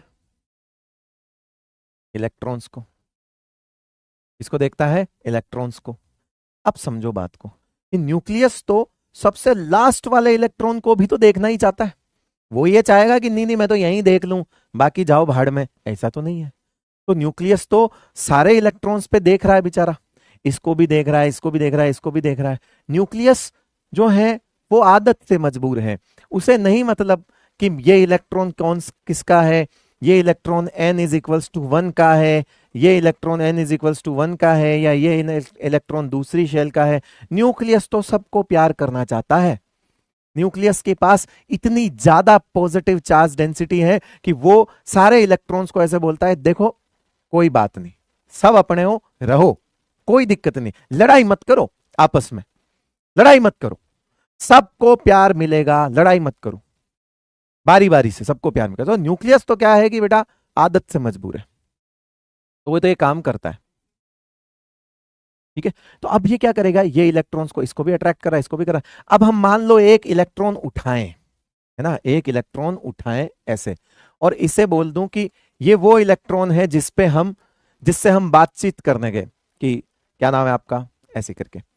तो इसने कहा टेस्ट इलेक्ट्रॉन मेरा नाम है, क्या बोला, टेस्ट इलेक्ट्रॉन। क्या आप आउटर मोस्ट शेल में हैं, yes yes sir, yes sir, क्या आउटर मोस्ट शेल में हूँ, ओके ओके ओके। तो कैसा लग रहा है यहाँ पे आपको, कैसा फील हो रहा है, बोले अच्छा लग रहा है, बोले न्यूक्लियस वगैरह से प्यार मिल रहा है आपको बराबर, एकदम बढ़िया एकदम से, कि हाँ बढ़िया मिल रहा है, बढ़िया मिल रहा है, कि ठीक है।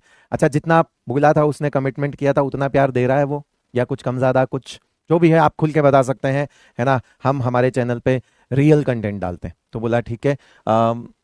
तो इसने बोला नहीं नहीं बराबर प्यार है, कोई दिक्कत वाली बात नहीं है। बोले कोई भी लड़ाई झगड़ा कुछ भी, आपको जो भी ऐसा लग रहा हो। तो इसको बार बार बार बार बार बार ट्रिगर किया गया, लेकिन इसने नहीं बताया। लेकिन आप जैसे ही वापस गए तो इसने बुलाया, ओ भैया इधर आओ, इधर आओ, बैठो। अब ये पूछ रहा है सुनोगे, बोला हाँ सुनाओ, कि न्यूक्लियस उतना प्यार नहीं कर पा रहा है जितना बोला था हमको। बोले क्या बात कर रहा है, बोले हाँ, कि बताए काहे नहीं जब हम पूछ रहे थे। तो बोले बताना चाह रहे थे हम, लेकिन एकदम से ऐसा पहली बार में कैसे बता दे, तुम कौन लोग हो, का हो, ये सब हमारा वीडियो बना के ये सब अभी डाल दोगे, हमारा बेइज्जती होगा। लेकिन हम तुम पर ट्रस्ट किए, हम तुम पर ट्रस्ट किए, लेकिन है अभी हम बताएंगे तुमको सब। आ जाओ बैठो इधर। बोला न्यूक्लियस उतना प्यार नहीं कर पा रहा है जितना ले हमको बोल के आया था। बोला फुलम फुल प्यार करेंगे, खुलम खुल्ला, ऐसा कुछ नहीं है। बोला का रीजन क्या है, कुछ बताओ हमें, थोड़ा थोड़ा बताओ। बोले रीजन है इस ससुरे अंदर जो बैठे इलेक्ट्रॉन्स है ना, ये नहीं चाहते हैं कि हम न्यूक्लियस के करीब जाएं, इन्हें जलन होती है, ये नहीं चाहते हैं कि हम न्यूक्लियस के करीब जाएं। कि कौन, ये जो पहले से बैठे हैं अंदर की शेल वाले इलेक्ट्रॉन, अंदर के जो इलेक्ट्रॉन्स हैं जो न्यूक्लियस के करीब हैं, पहले से हमको पराया समझते हैं। तो बोला न्यूक्लियस फिर क्या करता है, बोले छुप छुप के देखता है, उतना प्यार नहीं कर पाता जितना करना चाहिए, उतना नहीं है। तो बोले क्या वजह है, बोले ये सब अंदर के इलेक्ट्रॉन, ये इलेक्ट्रॉन आपको तो पता ही है, इलेक्ट्रॉन इलेक्ट्रॉन रिपल्सन करते हैं, झगड़ा करते हैं बहुत, हमको धक्का देते हैं।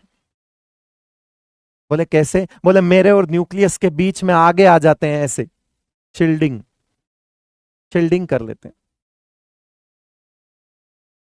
बोले शील्डिंग कैसे कर लेते हैं, बोले मुझे न्यूक्लियस जितना प्यार करना चाहता है उसे शील्ड कर लेते हैं, आगे आ जाते हैं बीच में। बोले अच्छा, स्क्रीन डेवलप कर लेते हैं। बोले कौन? बोले यही अंदर वाले इलेक्ट्रॉन्स। कहा बाबू कहा बताएं तुमको, ये सब हमारे साथ हो रहा है।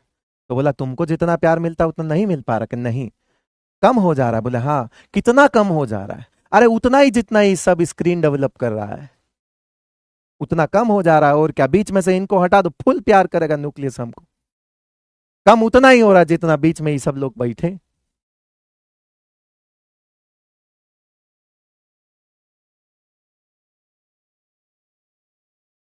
यार किडनी टचिंग स्टोरी, अब तेरी।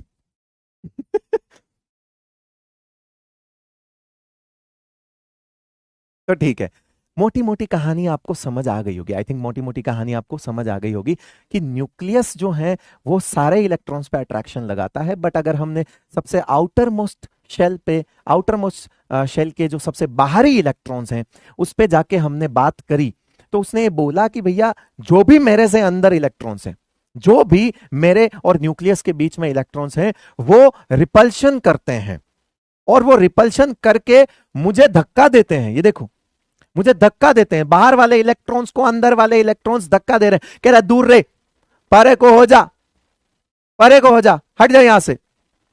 हमें हम ही है न्यूक्लियस के पहले, हम पहले आए थे, हम रहेंगे न्यूक्लियस के पास, हट जाओ। नया नया आता है न्यूक्लियस तो उस ऑटो रिक्शा की चालक की तरह है बेटा, जिसे पूरा ऑटो रिक्शा भरे होने पर भी सवारी दिखने पे ब्रेक लगाने की आदत है। कह रहे बिठा दूंगा।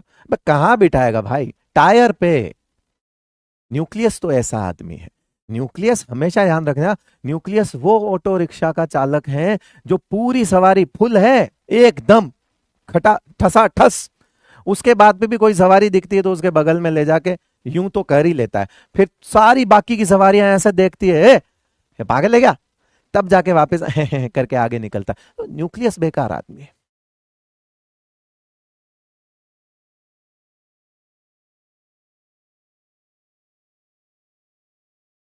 कह रहे दिल खुला आदमी। अबे तुम 11वीं में ये सब बातें कहां से सीख लिए बे? हम्म? खतरनाक आदमी हो बे। तो स्क्रीनिंग क्या है? हमारे पास दो तरह की चीज आई। अब मैं अगर लिखूं कि स्क्रीनिंग क्या है, स्क्रीनिंग क्या है, क्या बताओगे इसका मतलब? स्क्रीनिंग का मतलब, पहली चीज, क्या ये रिपल्सिव फोर्स है?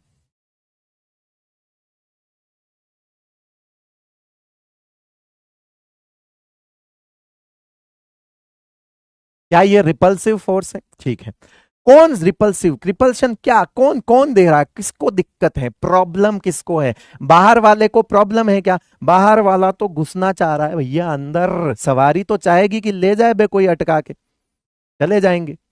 लेकिन पहले से बैठी हुई सवारियां थोड़ी चाहती है, पहले से बैठी हुई सवारियां नहीं चाहती है। इसका मतलब है ये रिपल्सिव फोर्स, आप ऐसे समझो कि ये रिपल्सिव फोर्स जो होता है ना बेटा, ये कौन लगाता है? ये इनर इलेक्ट्रॉन्स लगाते हैं, है ना। ये कौन लगाता है? इनर इलेक्ट्रॉन्स लगाते हैं। पहली चीज, इसे सिग्मा से डिनोट करते हैं। सिग्मा आगे जाके बॉन्ड भी होगा, ये वो सिग्मा नहीं है, बस इसका एक सिंबल है। इसे सिग्मा से डिनोट करते हैं रिपल्सिव फोर्स को। तो बेसिकली स्क्रीनिंग जो है वो एक रिपल्सिव फोर्स होता है, exerted by inner electrons towards outer test electron. क्या लिखोगे? रिपल्सिव फोर्स, रिपल्सिव फोर्स लिख दो फटाफट, repulsive force exerted by inner electrons towards outer test electron। कौन करता है? Electron, outer test electron. ये याद रखना बेटा कि स्क्रीनिंग करना is a property of outer electron और इनर इलेक्ट्रॉन्स। जिस भी इलेक्ट्रॉन पे आप ये चीज चेक करोगे, जिस भी इलेक्ट्रॉन को आप टेस्ट इलेक्ट्रॉन कहोगे, उससे अंदर जो होंगे वो सब उसके लिए रिपल्शन माना जाएगा, वो सब उसके लिए शील्डिंग मानी जाएगी। यानी कि जैसे मान के चलो, मैंने यहां लिखा 1s2, मैंने यहां लिखा 2s2, मैंने यहां लिखा 2p6 और मैंने यहां लिखा 3s1। अब मैं आपसे पूछूं, इसमें टेस्ट इलेक्ट्रॉन कौन है? जल्दी बता। इसमें टेस्ट इलेक्ट्रॉन किसे मानोगे? आउटर मोस्ट इलेक्ट्रॉन कहां है? ये रहा test outer most electron,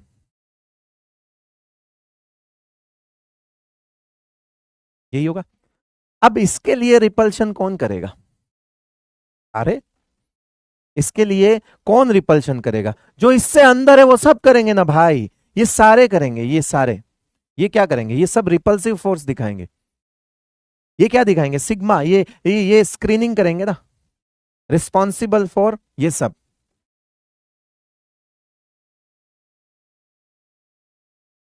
screening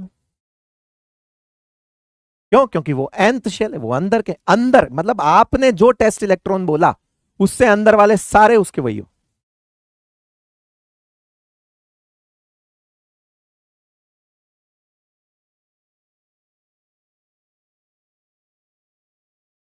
ठीक है भाई। जो सिंगल इलेक्ट्रॉनिक स्पीसीज होती हैं उनमें स्क्रीनिंग नहीं देखी जाती, उसमें वो बात ही नहीं हो सकती। ये एक से ज्यादा इलेक्ट्रॉन जिसमें होते हैं उन्हीं के लिए पॉसिबल है। एंड ऑब्वियसली एक ही इलेक्ट्रॉन है 1s1, उसको कोई स्क्रीन नहीं कर रहा, अबे कोई दिक्कत ही नहीं है उसे, वो जा रहा सफारी में बैठ के अकेला सीधा, कोई गजड़ बजड़ नहीं है। हाँ ठीक है, समझ रहा है मेरी बात को? तो सिंगल इलेक्ट्रॉनिक स्पीसीज जो होती हैं उसमें ये चीज जो है, रिपल्शन जो है वो ऑब्वियसली जीरो है। एक न्यूक्लियस, एक इलेक्ट्रॉन, खुल्लम खुल्ला प्यार करें, single man, single women, man क्या बोलते हैं उसको, जो भी है, ठीक है, बढ़िया।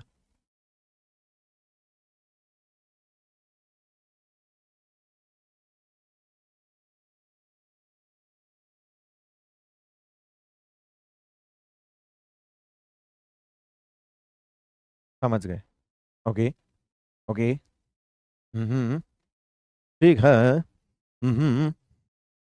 अब आता है कि ये जो जेड इफेक्टिव है ये क्या है? अच्छा पहले एक चीज सुन लो, अभी तो मजेदार चीज तो बाकी है, अभी तो रोंगटे खड़े होना बाकी है, अभी तो चीज समझाई कहाँ है बाबू। देख देख बाबू देख, order of screening in different subshells of same shell.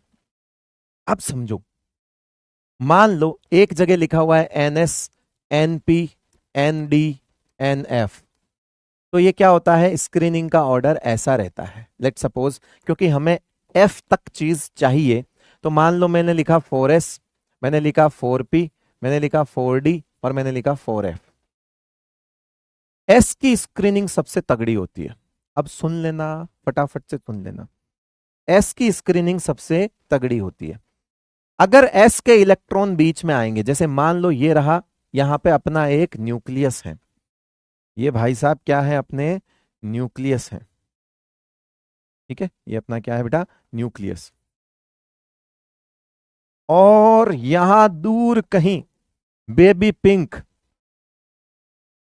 में इलेक्ट्रॉन बैठा है, ये अपना क्या है बेटा? इलेक्ट्रॉन है।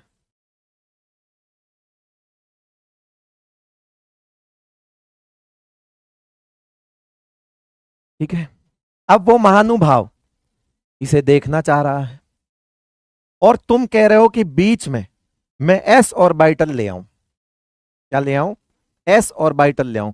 एस ऑर्बिटल में जाके देखा तो एस ऑर्बिटल तो कह रहा है कि, कह रहा है इलेक्ट्रॉन कहाँ है? कह रहे सब जगह है, टेंशन ही मत ले, फुल इलेक्ट्रॉन डेंसिटी है भाई के पास। अगर फुल इलेक्ट्रॉन डेंसिटी है, फुल इलेक्ट्रॉन डेंसिटी है, फुल इलेक्ट्रॉन डेंसिटी है, मतलब एकदम ऐसे ऐसे ऐसे ऐसे पूरा भरा पड़ा है, लेके ले, कहीं ले ले, कहीं ले ले, कहीं ले ले, कोई दिक्कत नहीं। अब इसके आगे ऐसी चीज रख दो, इसके आगे ऐसी चीज रख दो, इसके आगे ऐसी चीज रख दो, कैसे देखेगा? तो बताओ, स्क्रीनिंग बढ़िया करी ना? जो यहां बीच में इन दोनों के आड़े आ जाएगा, आड़े समझते हो, आगे ऑब्स्टेकल है ना, तो इन दोनों के बीच में ये क्या है? Test electron. इन दोनों के बीच में जितना ज्यादा इलेक्ट्रॉन डेंसिटी अच्छी होगी, इन दोनों का आपस को देखना उतना ही कमजोर हो जाएगा, उतना ही कम होगा कि नहीं होगा? तो एस जो है ना वो बढ़िया स्क्रीनिंग करता है। क्यों? क्योंकि एस में कोई भी नोडल प्लेन नहीं होता, और नोडल प्लेन वो जगह होती है जहां पे इलेक्ट्रॉन डेंसिटी ना के बराबर होती है। न्यूक्लियस के लिए वही नोडल प्लेन सुराख की तरह काम करता है राजा, वो देख लेता है फिर उस सुराख में से। अगर नोडल प्लेन होता तो इलेक्ट्रॉन डेंसिटी कम होती, और उस जगह जहां इलेक्ट्रॉन डेंसिटी कम होती वहां पे न्यूक्लियस एकदम दूरबीन लगा ला हो मरते है, और दूरबीन से लगा के देख लेता।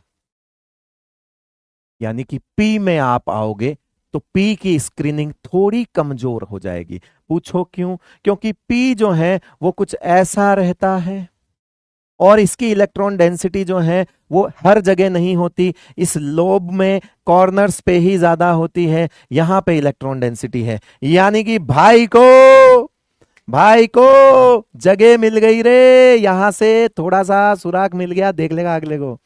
तो इतनी बढ़िया स्क्रीनिंग नहीं करी, बोले जगह है, दूर दूर है।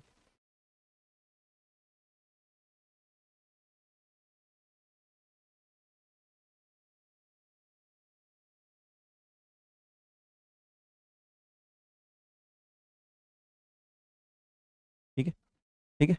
अरे 3D नहीं है बावले, कह रहे हैं एन की वैल्यू ये ले लूंगा। अरे मेरे भाई, एक ही शेल की डिफरेंट सब शेल बोला है, different subshell of same shell, same N N N. ये तुम्हारे दिमाग में ऐसा क्यों है कि जो एफ होता है वो तो n-2 ही होता है? हाँ, तो ये सिक्स्थ जब एन, ये जब एन 6 होगा ना तब ये भरेगा, वो बात अलग है। रुक जा, यहां पे हमें एक ही एन की डिफरेंट सबशेल देखनी है। तो क्या तुमने क्वांटम नंबर में नहीं पढ़ा कि एन की वैल्यू अगर 4 हो तो एल की वैल्यू 0 1 2 3 हो सकती है, यानी कि एस पी डी एफ हो सकती है, यानी क्या 4s 4p 4d 4f नहीं हो सकता क्या? है आजकल तो चिल्ला चिल्ला के बता रहे हैं यूट्यूब पे, तब भी समझ नहीं आया क्या? है, चिल्लाने से ज्यादा समझ आता है, चिल्लाऊं? नारा लगाना एनर्जी होता है?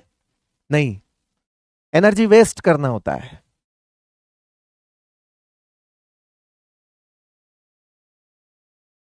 ये ले, तो ये है, एक ही शेल के डिफरेंट सबशेल्स की ही बात कर रहे हैं, ये एक ही शेल के डिफरेंट सबशेल है बेटा, हम उसकी बात कर रहे हैं।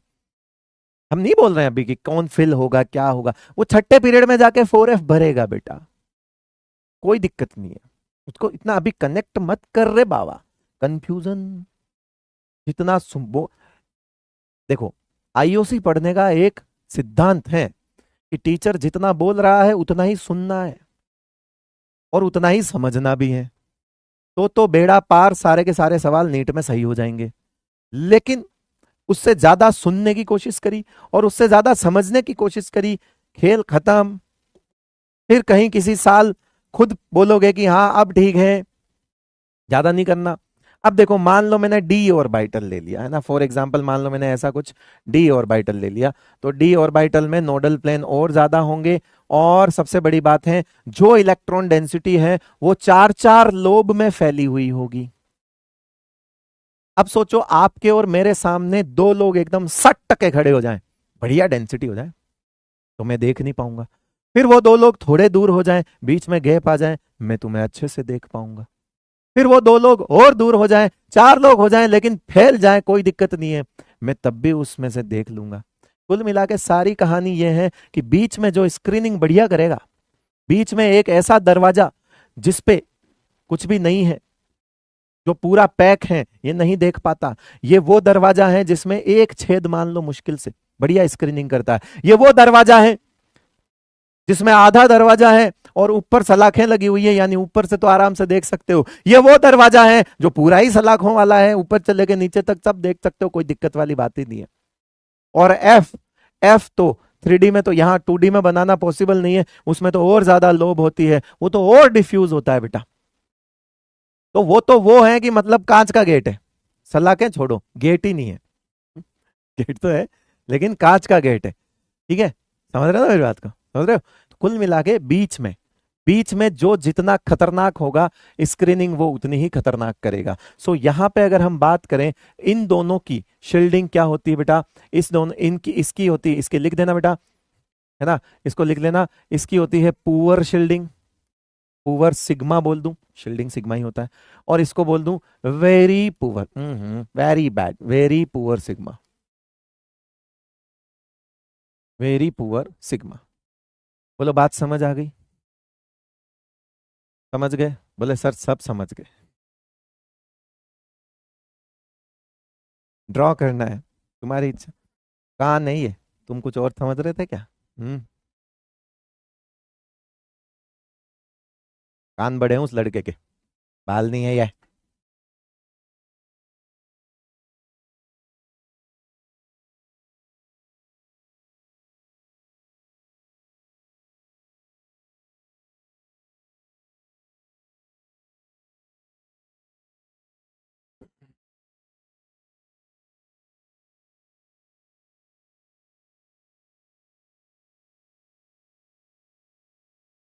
नोट करो फटाफट।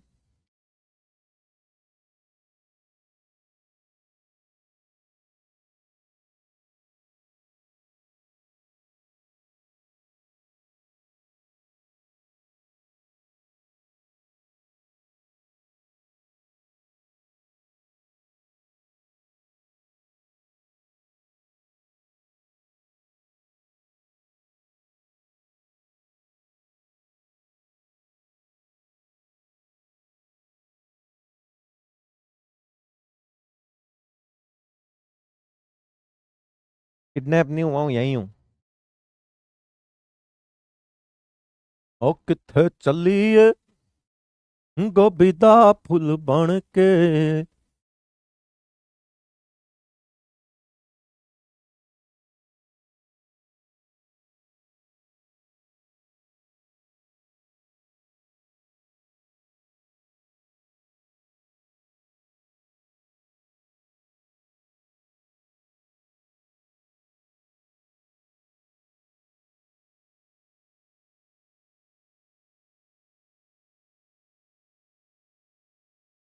ठीक है, आ जाओ बेटा। अब रुक जा। अभी तक तो स्क्रीनिंग पढ़ी है, किसी ने बोला ही नहीं कि जेड इफेक्टिव भी पढ़ना है। मैं तो भूल ही गया था। हाँ, ले, फिर पढ़ वापस। क्या? जेड इफेक्टिव और क्या? तो अब लिखो जेड इफेक्टिव। जेड इफेक्टिव मतलब इफेक्टिव न्यूक्लियर चार्ज।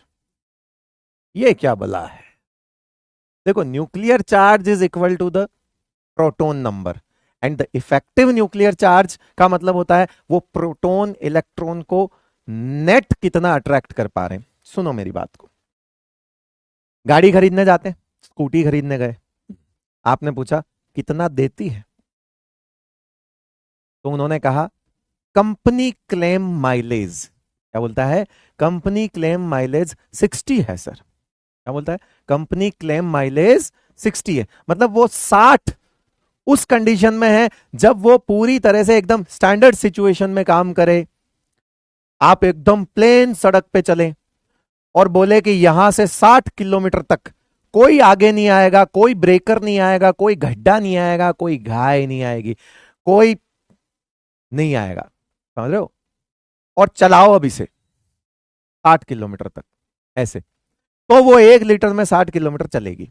लेकिन हम देखते हैं, क्या हमें ऐसा मिलेगा? क्या हम ऐसा बोल सकते हैं कि भैया ओ आ रहा हूं मैं, ब्रेकर हटाओ, भैंस हटाओ, सारे हटाओ, सब हटाओ, एक बढ़िया रोड बनाओ सपाटे में, मस्त जाऊंगा? नहीं होता ऐसा। दे, अपनी डेली जिंदगी में क्या होता है? भैंस भी आती है ना? ब्रेकर्स भी आते हैं, स्पीड ब्रेकर्स भी आते हैं, गड्ढे भी आते हैं, गाय आ जाती है, कई बार तो कुछ भी आ जाता है आगे है ना? तो एकदम से देखना पड़ता है कि अरे अरे अरे, धीरे धीरे धीरे। तो ठीक है, तो जे उसकी वजह से हमारे ब्रेक लगते हैं, लोअर गियर्स में गाड़ी आती है, तो हमारे पास जो एक्चुअल माइलेज है वो 60 नहीं आता है, वो 45 पे रह जाता है। तो एक्चुअल चीज इज इफेक्टिव। तो आपसे क्या पूछा जाएगा? इफेक्टिव माइलेज क्या है? किसी चीज के आगे इफेक्टिव लगने का मतलब उसके अंदर एक्चुअल, है ना, जो क्या बोलते हैं, ऑन पेपर और एक्चुअल प्रैक्टिकल लाइफ में फर्क है, तब उसे इफेक्टिव बोलते हैं। जैसे तुम पढ़ने बैठते हो, 5 घंटे पढ़ा मैं आज, लेकिन उस 5 घंटे में हो सकता हो 5 अलग ख्याल आए हो सकता हो 5 बार उठ के गए हो सकता हो एक बार मम्मी ने बोला हो जा नीचे से दूध की थैली ले आ, तो नीचे से दूध की थैली लेके आए हो किराने की दुकान से। तो आपको ने आपका टाइम कैसे काउंट किया कि मैं 12 बजे बैठा था दिन में और शाम को 5 बजे उठाऊं, लेकिन उस 12 से 5 के बीच में तुम पहले थोड़े थोड़े भी उठे हो। अगर तुम वाकई में इफेक्टिव स्टडी आवर्स निकालोगे, मे बी वो 4 आवर्स आए, मे बी वो 4 आवर्स एंड 30 मिनट्स आए, हो सकता हो 30 मिनट कम हो जाए किसी न किसी काम में। तो इफेक्टिव स्टडी आवर्स 5 घंटे तो नहीं होंगे। इफेक्टिव स्टडी आवर्स क्या होंगे, वो 4.5 घंटे, 4 घंटे, वो डिपेंड करता है आपके ऊपर। ये आप तो बैठे बैठे पता नहीं कहां दूध लेने चले जाओ समझ रहे हो? हाँ।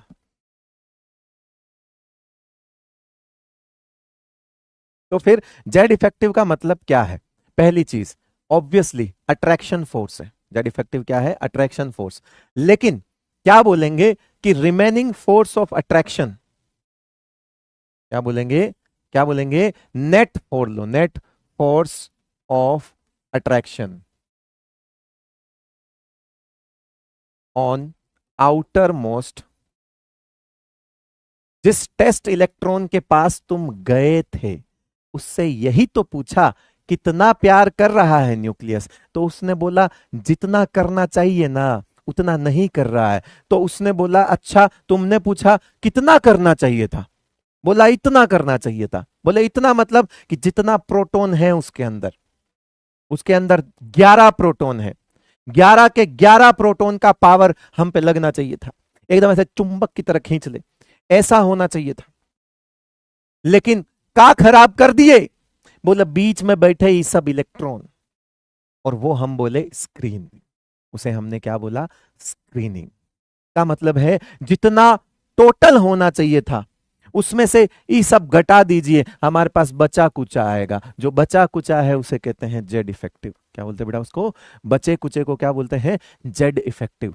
यानी कि ये वो सैलरी है जो इन हैंड है, ये वो सैलरी है जो पैकेज है, और ये वो टैक्स है जो कट जाता है। ये है इन हैंड सैलरी, ये है ग्रॉस सैलरी पैकेज। कह रहे कि 5 करोड़ का पैकेज है, 5 करोड़ में से क्या 5 के 5 करोड़ को डिवाइड बाई 12 करके हाथ महीने ले लोगे? नहीं ना, ये वो टैक्स हैं जो कट जाते हैं।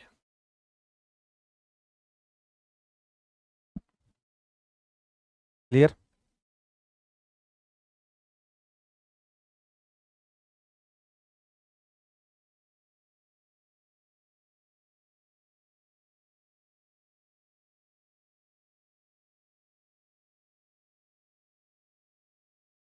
तो जेड इफेक्टिव बेसिकली जो है वो नेट फोर्स ऑफ अट्रैक्शन होता है ना, शील्डिंग के बाद बचने वाला फोर्स। क्या लिखोगे इसको? शील्डिंग के बाद बचने वाला, बचा हुआ attraction force on test electron. मतलब असली प्यार, जो वादे नहीं, वादे तो बहुत किए गए थे लेकिन असल में कितना मिल रहा है, वही जेड इफेक्टिव होता है बेटा। याद हो जाएगा। अब मुझे बताओ, इतनी मैथमेटिक्स तो आप सब बच्चों को आती ही है, इसकी वैल्यू जितनी ज्यादा होगी वैल्यू वहां कम हो जाएगी। टैक्स जितना कटेगा हाथ में सैलरी उतनी कम आएगी। सही बात है। टैक्स जितना ज्यादा कटेगा हाथ में सैलरी उतनी ही कम आएगी बेटा। यानी टैक्स बढ़ने पर, यानी रिपल्शन बढ़ने पर, तकरार बढ़ने पर फाइनल प्यार कम ही तो होगा बेटा। इस न्यूक्लियस में दो चीजें चल रही है, इस न्यूक्लियस में दो, इस एटम में दो ही तो चीजें चल रही है, न्यूक्लियस से इलेक्ट्रॉन्स का प्यार और इलेक्ट्रॉन से इलेक्ट्रॉन की तकरार। तकरार जितनी ज्यादा, प्यार फाइनल उतना कम हो जाएगा। तो आपने ये देखा कि अगर इसकी वैल्यू जितनी, आप देखो ना, यहां मैं 10 लिख दूं और यहां मैं 2 लिख दूं तो यहां रिजल्ट 8 होगा।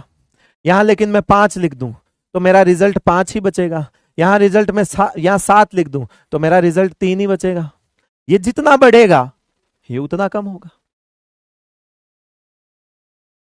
सिंपल सी बात है। यानी कि अगर शील्डिंग कम हुई, अगर मैं बोलूं कि शील्डिंग घटेगी तो जेड इफेक्टिव बढ़ेगा। उल्टा चलता है रे बाबा। शील्डिंग घटेगी तो जेड इफेक्टिव बढ़ेगा। यानी बीच में, बीच में, बीच में अगर ये ऐसे टाइप के लोग आ गए ना, बीच में डी आ गया, बीच में एफ आ गया, इन्हें तो शील्डिंग करना ही नहीं आती, ऐसे दूर दूर चौड़े में बैठे रहते हैं। अरे के भाई वो न्यूक्लियस देख रहा है, तुमको भेजा था यार वहां, बढ़िया स्क्रीनिंग तो बनाओ। कह रहे दूर दूर है, चिंता वाली बात नहीं है। ठीक है, हटाओ यार, हमें नहीं मतलब। ये कम करते हैं झगड़ा, क्यों? क्योंकि इनमें इलेक्ट्रॉन डेंसिटी फैली हुई है, फैली हुई है, और फैले हुए इलेक्ट्रॉन्स दूर दूर होते हैं, इतना अच्छा स्क्रीन डेवलप नहीं कर पाते। तो ये पुअर स्क्रीनिंग करता है, ये वेरी पुअर स्क्रीनिंग करता है। ये बताओ किसी काम के हैं क्या? नहीं। जब ये बीच में आते हैं तो जेड इफेक्टिव जरूरत से ज्यादा बढ़ता है। जब ये बीच में आते हैं तो जेड इफेक्टिव उम्मीद से ज्यादा बढ़ता है। जब बीच में निगरानी कम हो जाए तो बेटा इधर और इधर दोनों के बीच में नैन मटक के ज्यादा होंगे कि नहीं होंगे? इसका मतलब है जेड इफेक्टिव ज्यादा हो जाएगा।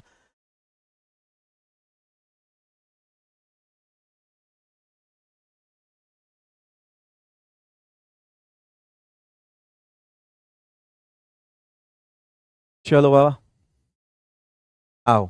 तो अब ऐसे क्या होता है मैं बताता हूं।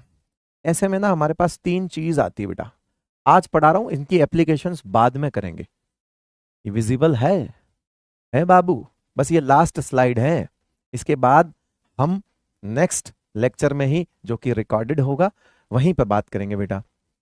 अब हमारे पास दो चीज आती है कि होता क्या है, मैं आपको पहले तो ये चीज बता देता हूं। चलो यहां पे ना एक चीज पहले सीख लो।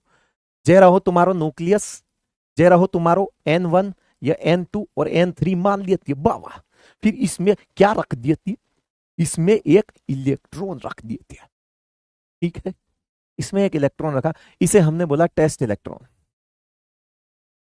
क्या होता है कि जब जेड इफेक्टिव बढ़ता है, इसे हमने फाइनली, जो भी इस पे अट्रैक्शन लग रहा होगा, इसे हमने जेड इफेक्टिव बोला। जरा सोच के देखो, जब जब जेड इफेक्टिव बढ़ेगा इन दोनों का प्यार बढ़ेगा। जब जब जेड इफेक्टिव बढ़ेगा इन दोनों का प्यार बढ़ेगा। प्यार बढ़ेगा तो न्यूक्लियस क्या करेगा? सॉरी, न्यूक्लियस क्या करेगा? इसे खींचेगा। खींचेगा तो ये दूर जाएगा या पास आएगा बेटा? तो बोले पास आएगा। अगर पास आएगा तो मान लीजिए पास आया, तो ये जो डिस्टेंस है, ये डिस्टेंस बढ़ेगी या घटेगी? अगर ये कॉन्ट्रैक्ट होना स्टार्ट कर दे, कॉन्ट्रैक्शन लग जाए। कॉन्ट्रैक्शन कब लगेगा? जब इस सबसे बाहर वाले सर्कल में घूमते हुए इलेक्ट्रॉन पर अट्रैक्शन जरूरत से ज्यादा लगे, तो वो श्रिंक होना स्टार्ट होता है। वो क्या होना होता है बेटा? श्रिंक होना स्टार्ट होता है। और श्रिंक होना स्टार्ट होने की वजह से कुछ हद तक उसकी रेडियस कम हो जाती है। Shrink, contraction in size. तो जब जब जेड इफेक्टिव बढ़ता है, क्या मुझे बताओ, आर घटती है, इसलिए बोलते हैं कॉन्ट्रैक्शन। कॉन्ट्रैक्शन जो है वो इंक्रीज होता है बेटा। कॉन्ट्रैक्शन क्या होता है? इंक्रीज होता है। कॉन्ट्रैक्शन इंक्रीज होता है। इस कॉन्ट्रैक्शन की वजह से हमने तीन तरह के कॉन्ट्रैक्शन देखे। Contraction in size, contraction in size due to poor shielding of screening, poor screening और शील्डिंग। अब बताओ, हमने किसकी पुअर शील्डिंग निकाली थी? हमने एस निकाला, हमने पी निकाला, हमने डी निकाला, हमने एफ निकाला। और अगर मैं एफ की बात करूं तो एफ में भी मैंने दो चीज और कर ली कि मैंने एक 4F ले लिया और एक 5F ले लिया। तो मुझे बताओ, क्या इसकी पुअर शील्डिंग होती है? हाँ। इसकी वेरी पुअर होती है? हाँ। और इसकी वेरी वेरी पुअर होगी। पूछो क्यों? क्योंकि एक तो एफ ऊपर से पांचवा, एक तो एफ ऊपर से पांचवा, तो और बड़ा हो गया कि एफ की पुअर। अब मान लो एक कमरे में 10 इलेक्ट्रॉन और एक कमरे में 10 लोग और एक बड़े से हॉल में 10 लोग, तो दूर दूर कौन होंगे? बड़े से हॉल वाले। तो ये तो कमरा हो गया, ये पहले से कह रहे हैं कि कम है, ये तो ये हॉल हो गया। फिर 5 नंबर है, 5 नंबर तो और बड़ा होता है बेटा। बस, तो कुल मिला के यही देखना है, यही देखना है। और याद रखना, जितना सिग्मा कम होगा, जितना सिग्मा कम होगा, जेड इफेक्टिव उतना ज्यादा होगा। अब देखो, एक होता है ट्रांजिशन कॉन्ट्रैक्शन। क्या होता है बेटा? Transition contraction. ट्रांजिशन कॉन्ट्रैक्शन का रीजन होता है poor shielding of 3D electrons. क्या बोला? Poor shielding of 3D subshell electrons. उसकी वजह से क्या होगा? जेड इफेक्टिव जरूरत से ज्यादा बढ़ जाएगा। तो 3D के इलेक्ट्रॉन्स पुअर शील्डिंग करते हैं, तो उसे बोलते हैं ट्रांजिशन कॉन्ट्रैक्शन। क्या बोलते हैं बेटा इसको? ट्रांजिशन। ट्रांजिशन एलिमेंट्स याद हैं? डी ब्लॉक वाले, वहीं से ये डी के लिए नाम आया, डी के लिए नाम आया 3D से, ट्रांजिशन कॉन्ट्रैक्शन। भूलोगे तो नहीं। एक होता है ट्रांजिशन कॉन्ट्रैक्शन, किस वजह से होता है? तीनों टाइप के कॉन्ट्रैक्शन पुअर शील्डिंग की वजह से ही होते हैं, लेकिन तीनों टाइप के कॉन्ट्रैक्शन में पुअर शील्डिंग किस किस वजह से है वो देखना है, बस रीजन अलग अलग है। एक होता है बेटा लेंथेनोइड कॉन्ट्रैक्शन। लेंथेनोइड्स में कौन सी सबशेल भर रही होती है राजा? 4f। तो इसका मतलब है ये क्या 4f के पुअर शील्डिंग की वजह से लगता होगा? यस। जब जब भी 4f के इलेक्ट्रॉन बीच में आएंगे तो जेड इफेक्टिव इंक्रीज हो जाएगा, और जब जेड इफेक्टिव इंक्रीज होगा तो हम देखेंगे कि उसमें थोड़ा कॉन्ट्रैक्शन लग जाएगा, उस वजह से चीजें बदलेंगी, प्रॉपर्टीज बदलेंगी, वो सब हम आगे देखेंगे। We are not talking about applications over here, we are talking about only the definition, only the terms, है ना। हम यहां पे सिर्फ टर्म्स की बात कर रहे हैं। ट्रांजिशन कॉन्ट्रैक्शन क्या होता है, लेंथेनोइड कॉन्ट्रैक्शन क्या होता है, कहां लगता है, इनके कॉन्सिक्वेंसेस क्या हैं, इसके बारे में मैं अभी चर्चा नहीं कर रहा हूं। इसके परिणाम क्या है, एप्लीकेशंस क्या है, वो हम बाद में देखेंगे, जब हम जो प्रॉपर्टी पढ़ेंगे वहां देखेंगे। आज जानना जरूरी होता क्या है। उसके बाद एक आता है एक्टिनोइड कॉन्ट्रैक्शन। एक्टिनोइड्स वो होते हैं जिनमें 5f लगातार भरा जाता है, यानी ये 5f के इलेक्ट्रॉन की पुअर शील्डिंग की वजह से हो गया। That's it, simple. अब मुझे बताओ, मैं तुमसे पूछूं कि कौन सा कॉन्ट्रैक्शन ज्यादा लगेगा और कौन सा कम। अगर मैं बोलूं ए, बी और सी, यानी कि टीसी, इसे बोलते हैं टीसी, इसे बोलते हैं एलसी, और इसे बोलते हैं एसी। टीसी, एलसी और एसी में which one is more powerful and what will be the order, है ना। इनमें कॉन्ट्रैक्शन का ऑर्डर क्या होगा? कॉन्ट्रैक्शन का ऑर्डर क्या होगा, जल्दी बताओ। कॉन्ट्रैक्शन का ऑर्डर क्या होगा? बस एक बात ध्यान रखना कि जितनी इसकी वैल्यू कम होगी उतना जेड इफेक्टिव ज्यादा होगा, और जितना जेड इफेक्टिव ज्यादा होगा उतना ही पावरफुल कॉन्ट्रैक्शन भी लगेगा। सो अगर हम स्ट्रेंथ की बात करें, अगर हम स्ट्रेंथ की बात करें तो ट्रांजिशन कॉन्ट्रैक्शन से ज्यादा, लेंथेनोइड कॉन्ट्रैक्शन से ज्यादा एक्टिनोइड कॉन्ट्रैक्शन पावरफुल होता है बेटा, बिकॉज जितना पुअर शील्डिंग उतना जेड इफेक्टिव ज्यादा।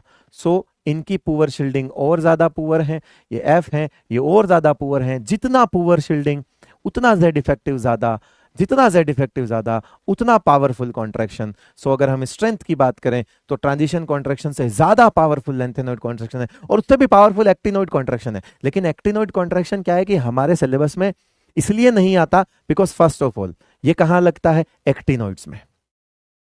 एक्टिनोइड्स में लगता है, उन्हें भी हम सीरियसली नहीं लेते हैं। 7वें पीरियड के एलिमेंट्स को कहां पढ़ते हैं हम? रेडियो एक्टिव होते हैं।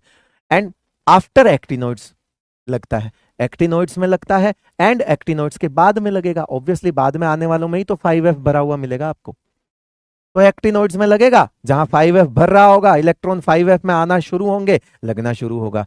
5f भर चुका होगा, लग जाएगा। दोनों ही हमारे काम के नहीं है। हमारे काम के हम देखेंगे कि एप्लीकेशन में सिर्फ लेंथेनोइड कॉन्ट्रैक्शन और ट्रांजिशन कॉन्ट्रैक्शन है, बिकॉज 3D हम जानते हैं, 3D में इलेक्ट्रॉन होंगे तो हमारे पास आगे आने वाले एलिमेंट्स में ये इफेक्ट आएगा।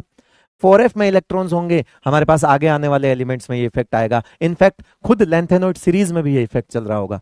सो लेंथेनोइड सीरीज में, ट्रांजिशन सीरीज में, 3D सीरीज में स्कैंडियम से लेके जिंक तक चल रहा होगा। उसके बाद भी ये चीज एप्लीकेबल होगी कुछ हद तक, और ये लेंथेनोइड्स में भी चल रहा होगा और लेंथेनोइड्स के बाद आने वाले एलिमेंट्स में भी चल रहा होगा। तो ये सब चीजें हम बाद में देखेंगे कि कहां कौन सा लग रहा है। आज के बाद मैं ये नहीं बताऊंगा कि ट्रांजिशन कॉन्ट्रैक्शन का रीजन क्या है, मैं सिर्फ लिखूंगा ट्रांजिशन कॉन्ट्रैक्शन। आपको अपने आप समझना, OMG 3D इलेक्ट्रॉन्स अंदर आ गए थे इसलिए ट्रांजिशन कॉन्ट्रैक्शन लिख दिया सर ने। मैं अपने आप लिखूंगा लेंथेनोइड कॉन्ट्रैक्शन, आप अपने आप देखोगे ओके 4f में इलेक्ट्रॉन पड़े हैं, लेंथेनोइड कॉन्ट्रैक्शन।